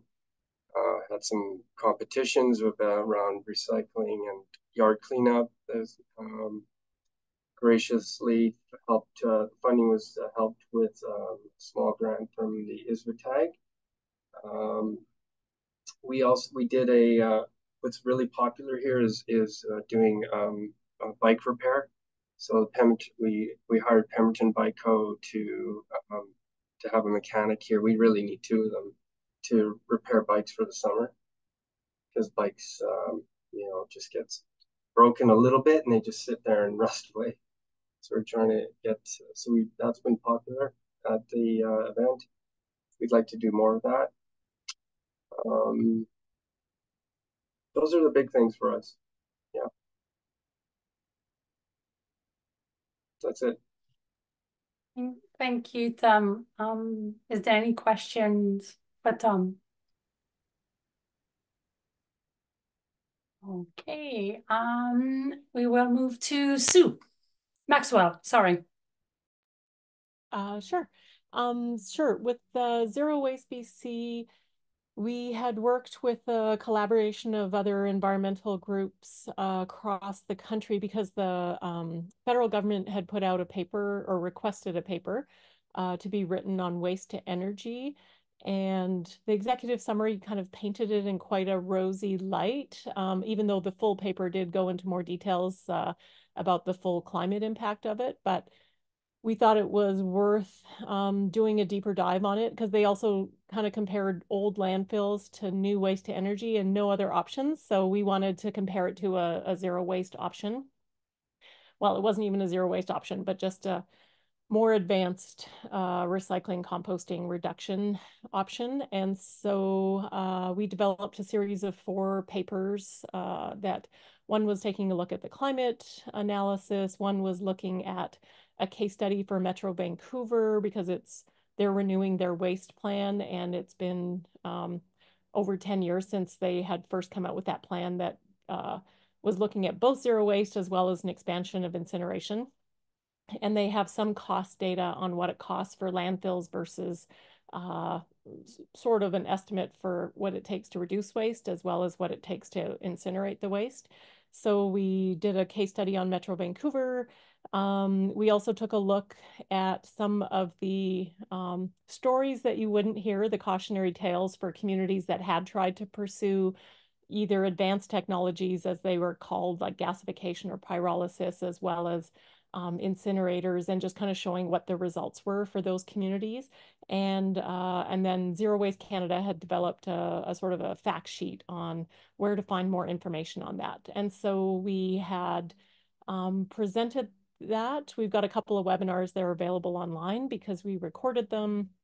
We met with the federal ministry, and have been asked, at that meeting, that was like, hey, in a couple of months, let's follow up. So we're kind of working on that issue. The other thing we're taking a look at, and we're really excited, is that the BC Ministry of Environment and Climate Change has put out, I think it's an intentions paper, taking a look at non-residential packaging and printed paper, because Recycle BC covers the stuff that goes into people's homes.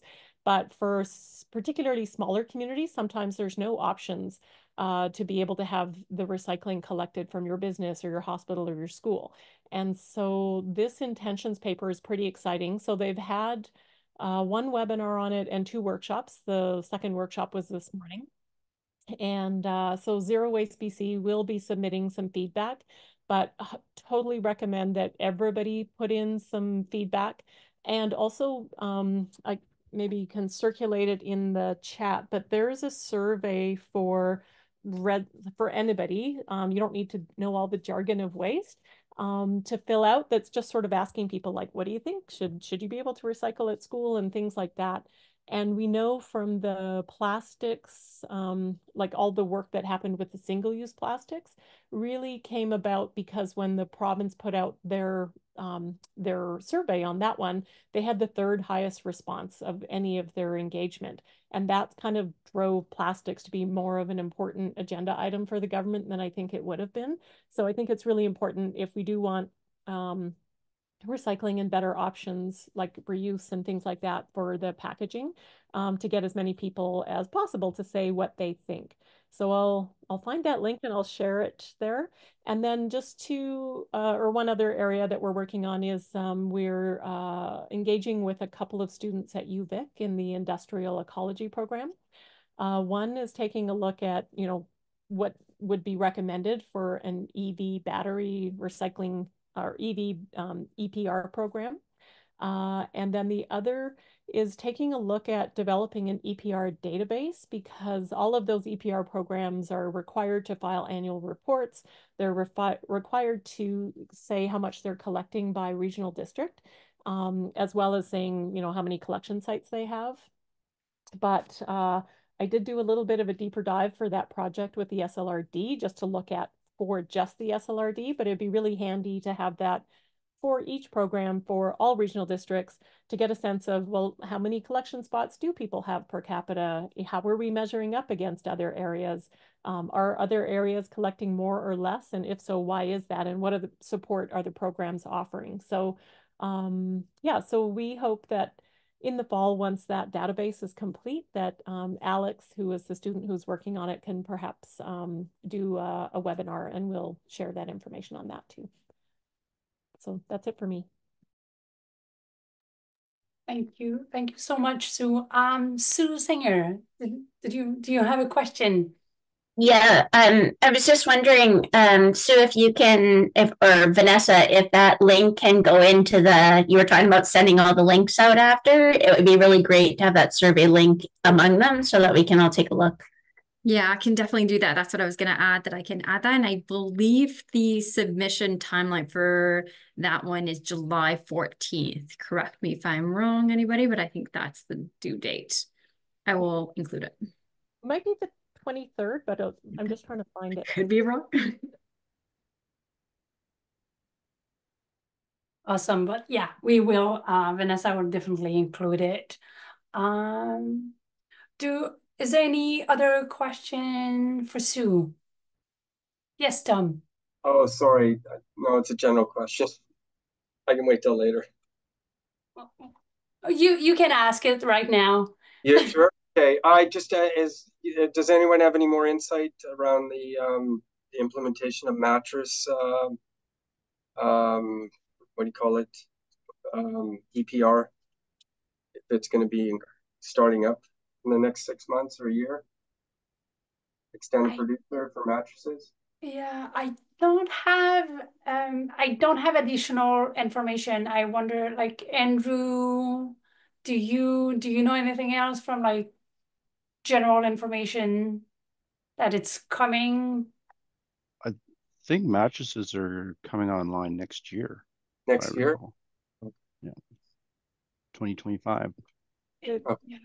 It's in the provincial plan, so they'll just need to put it in order in council.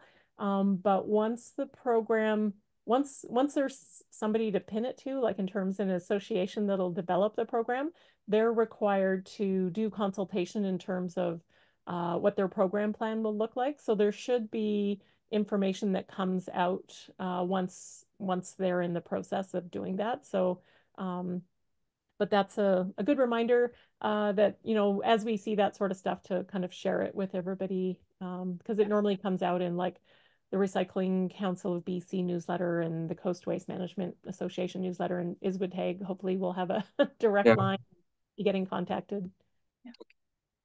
Oh yeah, that's the information I have as well, 2025, but nothing more specific at this point.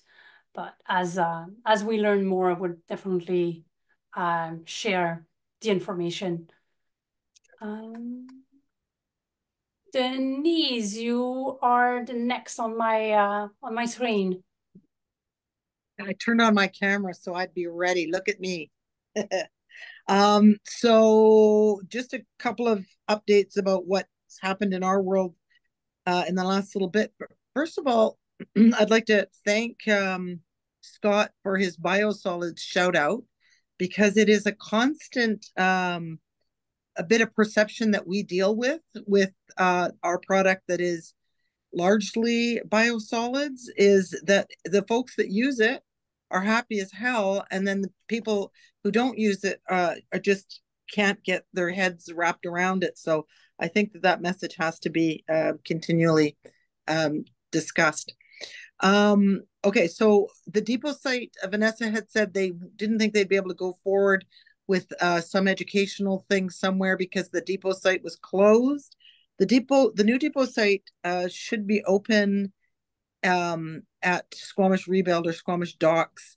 They're telling us it should be in the next week or so. That's one of the reasons why they actually told us to go ahead and close, because it's imminent. So I don't think you should stop any decisions. But also, if it's recycling anywhere in British Columbia, it can go to any of the depot sites. So it could also go to Nesters, it could go to Function, it could go to the Pemberton Transfer, it can go anywhere. That's a Recycle BC depot site. So I think that should continue. Next, I would like to talk about the little battery initiative that we worked on with the curbside, residential curbside service in Squamish. Furry Creek, Britannia, everywhere. We did all the areas that we picked. We did do pickup. And so, no, I know, Mary Lou, you weren't aware of that. But we did it everywhere. Just, we advertised it. So anywhere there the batteries were out, we picked them up. There was about 3 of them, I think, in Furry Creek, 3 households who participated, and that was it. Our next week, though, it will be in November 3rd, the week of November 3rd. So for those who haven't heard about it, this is the first time in British Columbia that we've had a battery curbside pickup in the province. This is largely, it's a pilot. So we have committed to doing it twice this year, the one that happened and the one we're going to do in November. I'm likely to do it next year as well, because I think it takes a little while for these things to catch on. The results are that we collected, so we've self-funded this, actually. We've self-funded this pilot this year, and we'll probably self-fund it again next year, because I have a real concern about me personally, batteries in our trucks, in our recycle center, in our landfills, in our equipment, specifically the lithium batteries. But until we start kind of drawing some attention to batteries, period, we're taking a chance of having them in all those things. And I'll speak about that here again in a little second. So we were able to collect without a lot of advertising. The district did a bit, but in a short window. I think they had 2 weeks. I put it in the paper for 2 weeks. We put out some posters. We kind of handed out a few things at some curbside doors and to the people who came in, but it wasn't a long window of advertising. And we collected 714 or 740 kgs of batteries in that week, which represented, it's a good amount. It represented 50% of everything that GFL collected at this facility last year. I think it was about 30, and actually Laura may know more. I think it was about 30% of everything that was collected in Squamish last year. So, because GFL is the main collector of the batteries typically. So that's exciting. What is also exciting is that represents, so we had, Laura says 26%. Okay. I was wrong for 5%. I knew she'd know. What it was more exciting, though, I think, and Laura will know this as well, is that I think we only had that money, that kgs was collected from 289 households in Squamish, Whistler, Pemberton, in the whole little area, which means that was 4% of our overall households. So if you do the math on that, and I used my grade 8 algebra, that would mean we have 21 tons of batteries, 96%, 21 tons of batteries that are still out there uncollected, which is the reason why I will probably try and keep this going, because it's just a huge problem. And if we don't collect them, even if they don't cause a fire, that those chemicals and that precious resource are going back into a landfill. It's not a big air stealer like wood, but it is heavy metals and it's chemicals that can be recycled effectively. Now, the recycling on a battery, I think Chad told me that they recycle 96% of a battery. There's some bits of plastic and stuff that aren't recycled, but otherwise the whole entire battery is actually recycled. So it's just kind of an easy good news story, I think. Now, what I've done though, because I might be a little bit competitive, I don't know, maybe. I thought, okay, if nobody else is doing this curbside battery and we can make a difference and we can move a needle with that, then what if we were to collect from multifamily dwellings, commercial facilities, etc.? What could we do? How could we move the needle? And so what we've done is we've created this little bucket, which is a 2-gallon pail, and it just says battery recycling complimentary of GFL. And we're going to start putting those out in when a customer requests it, or when we're going to offer, when they request it, we're going to start putting it out in multifamily dwellings, Squamish, Whistler, Pemberton, all the way across the board as they request. And then we will, once the pail gets full, our driver can just exchange with an empty pail and he'll take that one and then dump it in the proper receptacle at either Whistler transfer station or in the Squamish transfer station. So we can, now my goal, as I say, I'm a little bit competitive, is that I'm hoping to have our regional district be the winner per capita of batteries recycled. Now, Chad from Call to Recycle tells me he has the regional district numbers per capita. I couldn't find it, so I'm hoping to get that so we know our baseline. But then I'd like to beat it. I want to be number one in the province, and I think we can do it fairly easily by kind of pulling together on that. The other thing is that we had a little fire here on Friday at our recycle center facility, and so that's just an example of why how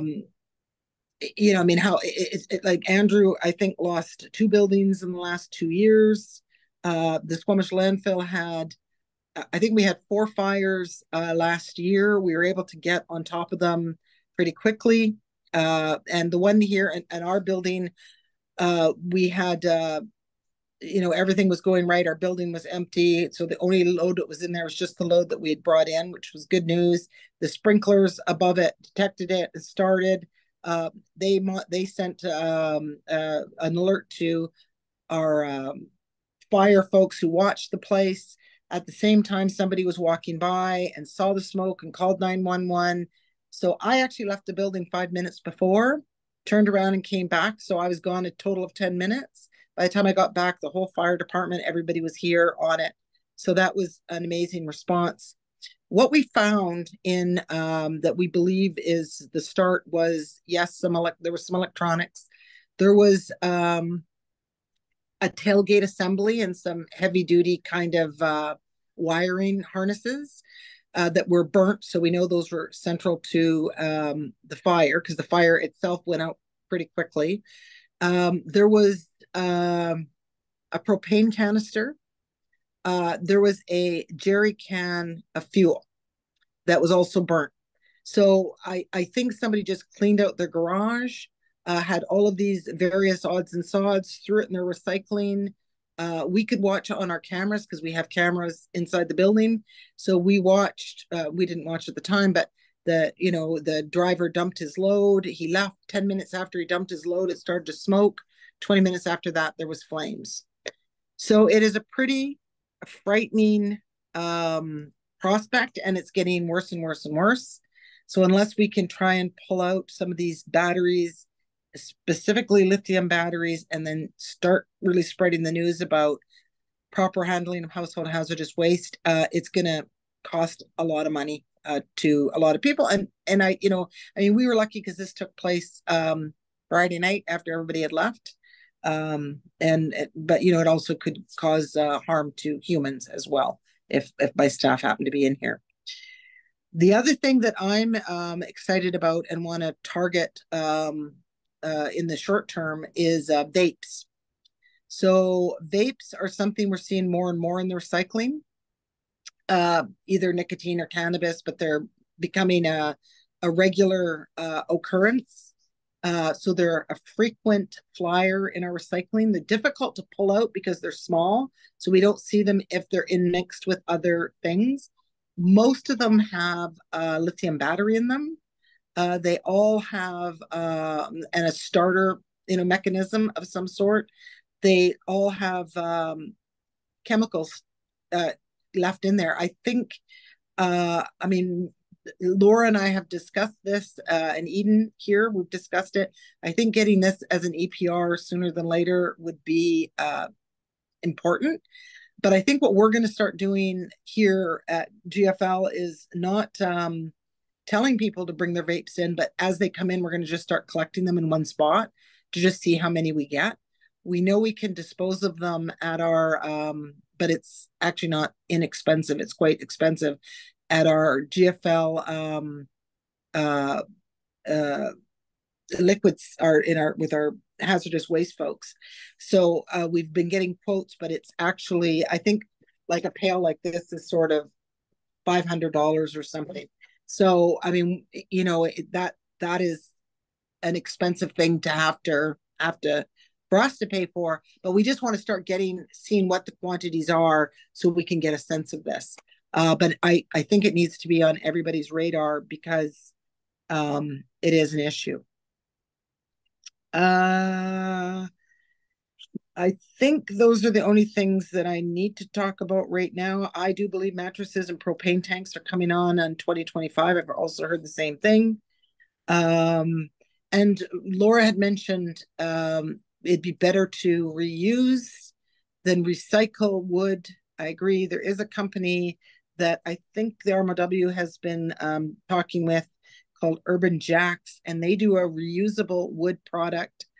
Although and it's just starting. I think it's an R&D. They don't really know much what they need for volume or what type or what problems, or they're just kind of getting going. When I was talking to him, and Andrew might have more information on that, the tipping fee I think was going to probably be prohibitive for most folks. But I mean, I think that will be an option down the line. And what I think is encouraging is that, I mean, we're getting probably 3 people a year who are telling us about some technology that they're working on for wood to try and come up with a better end use of wood. And so I think that that's just encouraging. But that's all I have, unless there's any questions. Thank you so much, Denise. This is awesome. I personally use the recycled battery curbside collection program, and I was very excited about this because I had a bunch of those batteries that I was waiting to go to the facility to dispose properly. So I was really, really happy. And it also shows that when it's easy, people use it, right? People's life it's busy. Even if it's not a huge ask or doesn't seems to be a huge ask just to drive somewhere to dispose of it, it is a burden. It is like we're adding to the busy life, and obviously it shows that people are not doing it and they're holding on to, or they are dispose of it not quite the way they should, and it creates a bunch of issues. We visited at the Recycle BC conference, we visited different recycling facilities, and one of them that received curbside collection, like the single stream, the one we have in Squamish, basically closed 52 times last year because of batteries, because of bear spray and all of that. So obviously getting more programs is awesome. So thank you for what you did, and I will be reaching out to you for Britannia Beach and for Creek so we can really get the word out next time So, Andrew.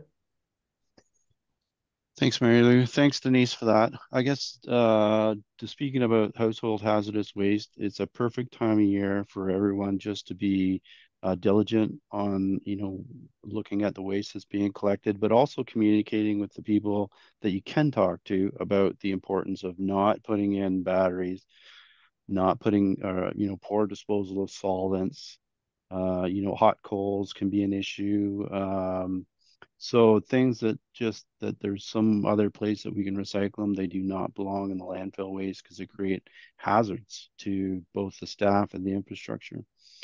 To the point about the wood reuse, so we did see or go and visit a startup in the Lower Mainland, Urban Jacks, and what they do is they'll receive dimensional lumber and they will essentially process it. So remove nails and then join it together so they can take shorter pieces and make them longer pieces.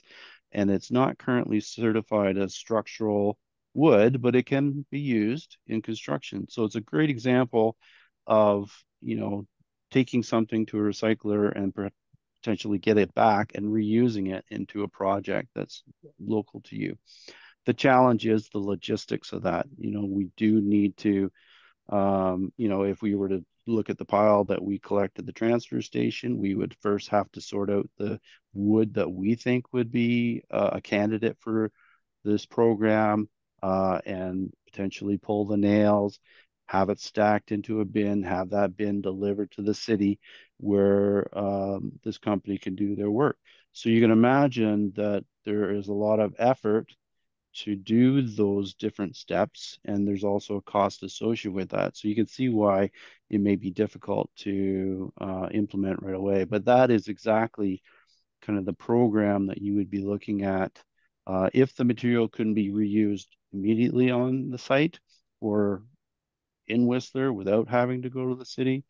This is a good program that would help us kind of capture that material and keep it out of the landfill or, avoid it from going to waste energy. So just wanted to add that. Stuff is happening. Thank you, Andrew. Vanessa. I just wanted to add that we've noticed as well that we need to push more on the education for household hazardous waste, including batteries. And so in the past, we've always had on our brochures, like which facilities accept what, and we would label as household hazardous waste. But this year, I think we've ordered the household hazardous waste brochure from Product Care, and we're going to arm our ambassadors with it. So kind of expanding their arsenal of material that they have on hand to try to better educate people about those materials that they're carelessly putting into our waste streams. Yeah, some of them are sneaky things like electronics. People might know that I have to pull a battery out, but then they don't think about their electronics, like their cell phone, they'll just huck out, and that will cause a fire. So I think if this paled battery program takes off, I will very likely do a paled small electronic pail as well. But I need to see how this logistically works, because again, and to Mary Lou's point, I work at this facility that accepts batteries. And at my house, we also had a big bag of batteries to put out. So, it's just that Mary Lou and I are committed to save them. A lot of folks aren't. So, you almost need to make it super simple for them to participate. Thank you. Any other questions for Denise? Actually, I have a question, and I feel like I should know the answer to this, but perhaps I've forgotten in this moment, but maybe both to Denise and Andrew is like, what is the primary waste stream, not waste stream, way that we repurpose or recycle wood at your Well, I'll answer because it comes to my facilities typically, but for the whole corridor, the wood is coming to us. Well, it's not true, because if it's a land clearing or like a yard waste wood, Andrew, we keep that in Whistler, and then we process, we grind that, and that goes into the compost for, as a carbon in your carbon nitrogen mix in the industrial compost stuff. So, but if it's a dimensional wood or a large land clearing space, it comes to our wood lot in behind the Squamish landfill, and we grind it, and then we sell it where we can. We grind it because that's the cheapest way to haul it, but it goes mostly to waste to energy, like a kiln or something like that. If we can sell it or compost, we do, but that would be the land clearing. Our Delta facility has taken the land clearing as well, but the dimensional wood, typically there's not a market for it yet. Thank you so much.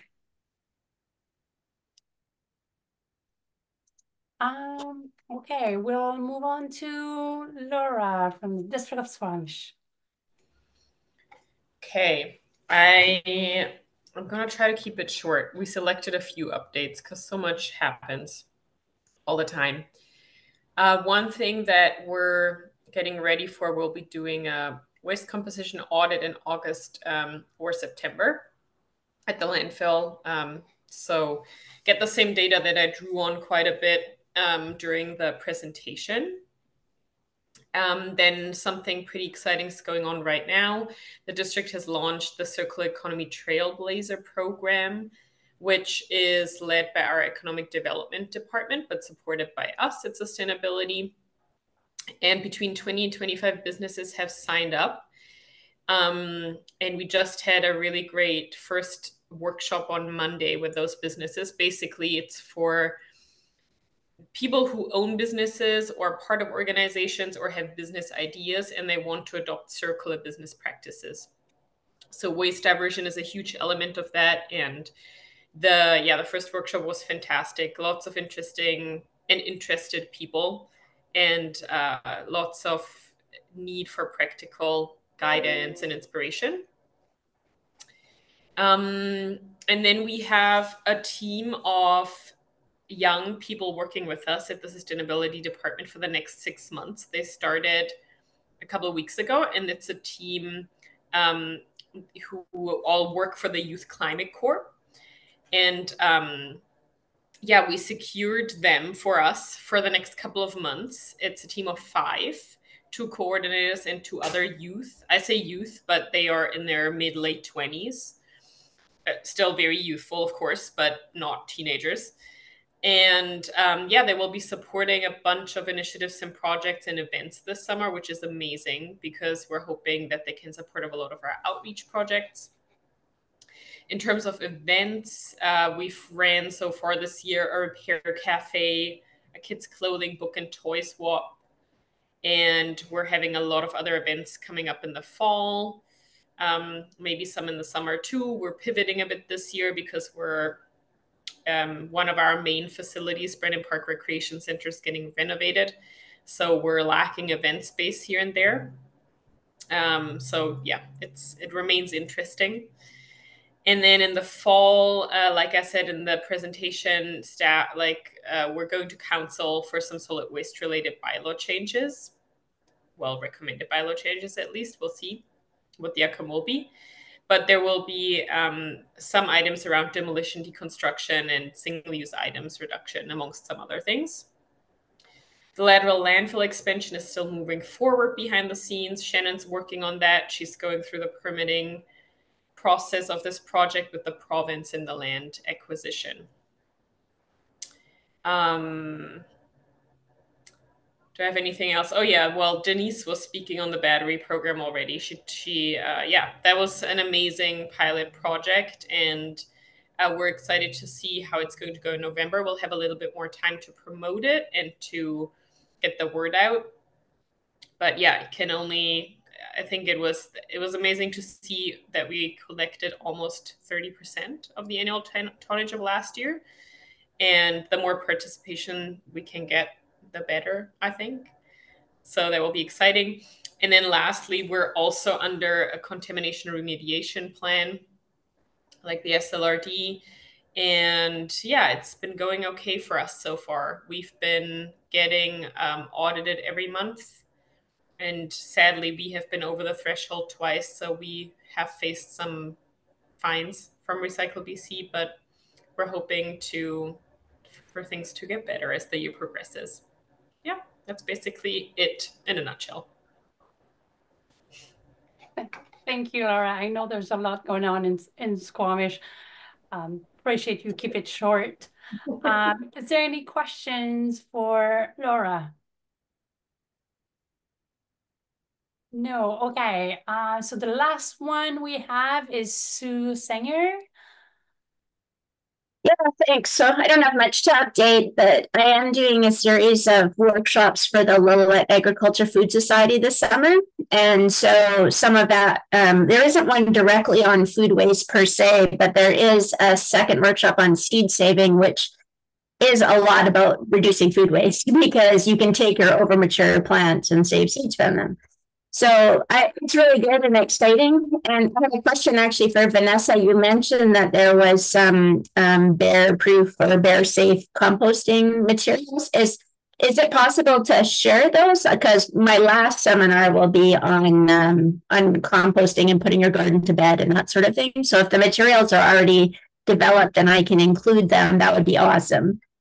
Yeah, it was just actually a great reminder listening to everybody because I'm thinking, there's lots of opportunities to include, food waste reduction in those workshops coming up. So I just made myself a note on my calendar to make sure that I'm including that as I go. But that's awesome. And I'm very grateful to be able to listen firsthand to all the amazing things happening. So. You muted Magnu, but I wanted to say that I am so excited for your workshops. I saw the full schedule up on the Hub social media stream. I will definitely be in touch and we can share resources. Super excited. That would be awesome. Yeah, it's been a long time coming to get these workshops set up and it is exciting. So thanks. I really appreciate that.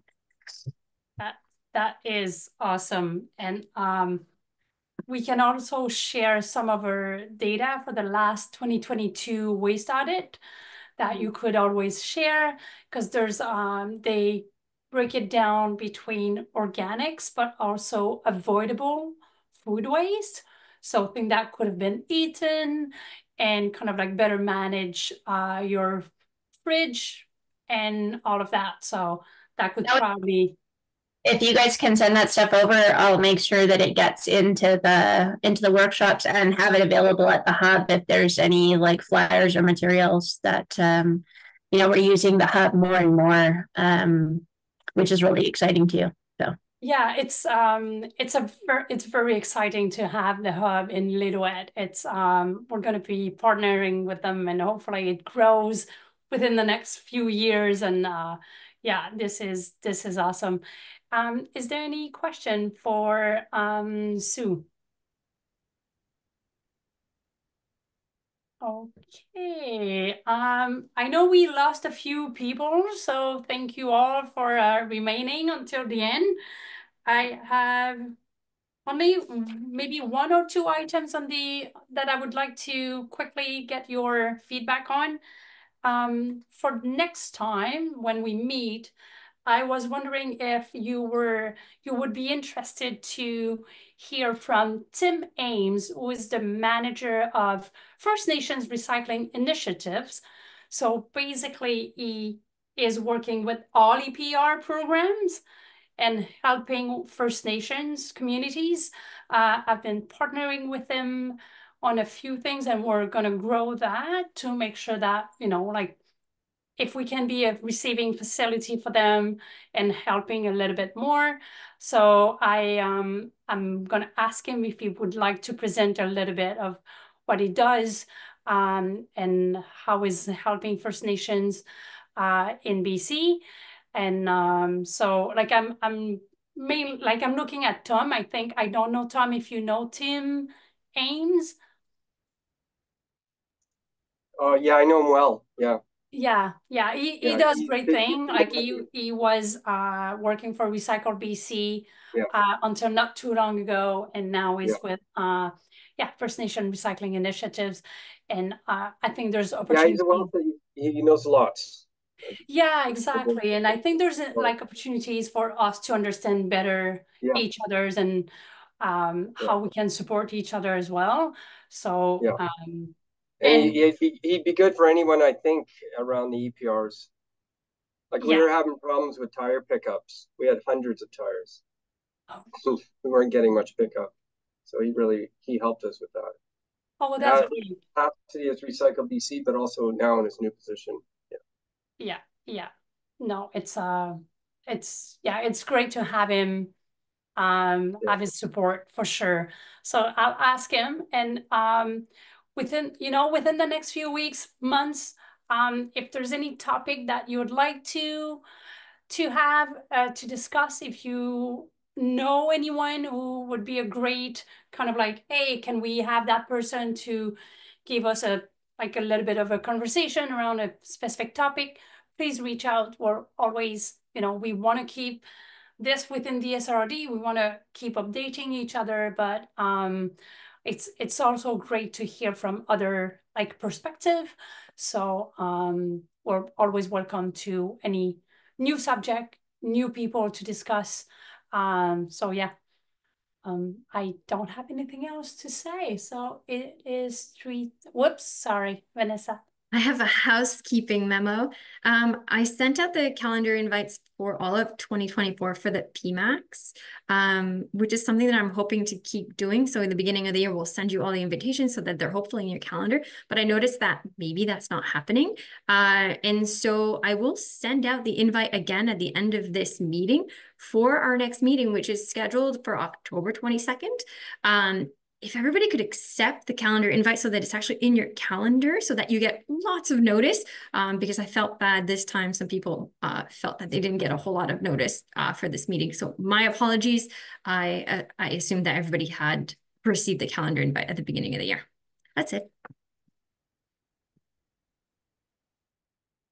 So yeah, if Andrew. No, I just want to say thank you before we adjourn here. Appreciate it to you, Mary Lou and Vanessa, for putting this together. And it's good to see familiar faces that I haven't seen in person for quite some time. So good to see you. I know. I'm really hoping that at some point we'll be able to host like an in-person meeting. I know it's very valuable, and but I know sometimes like life gets busy and it's easier sometimes to host virtual meetings, but maybe I can try harder next time and do like a virtual / in-person, and we can push a little bit for that and include some visit of different facilities on the other half of the day. I know I personally never seen Tom's facility, which is crazy that I haven't seen your transfer station, Tom. So, but yeah, let's keep in touch.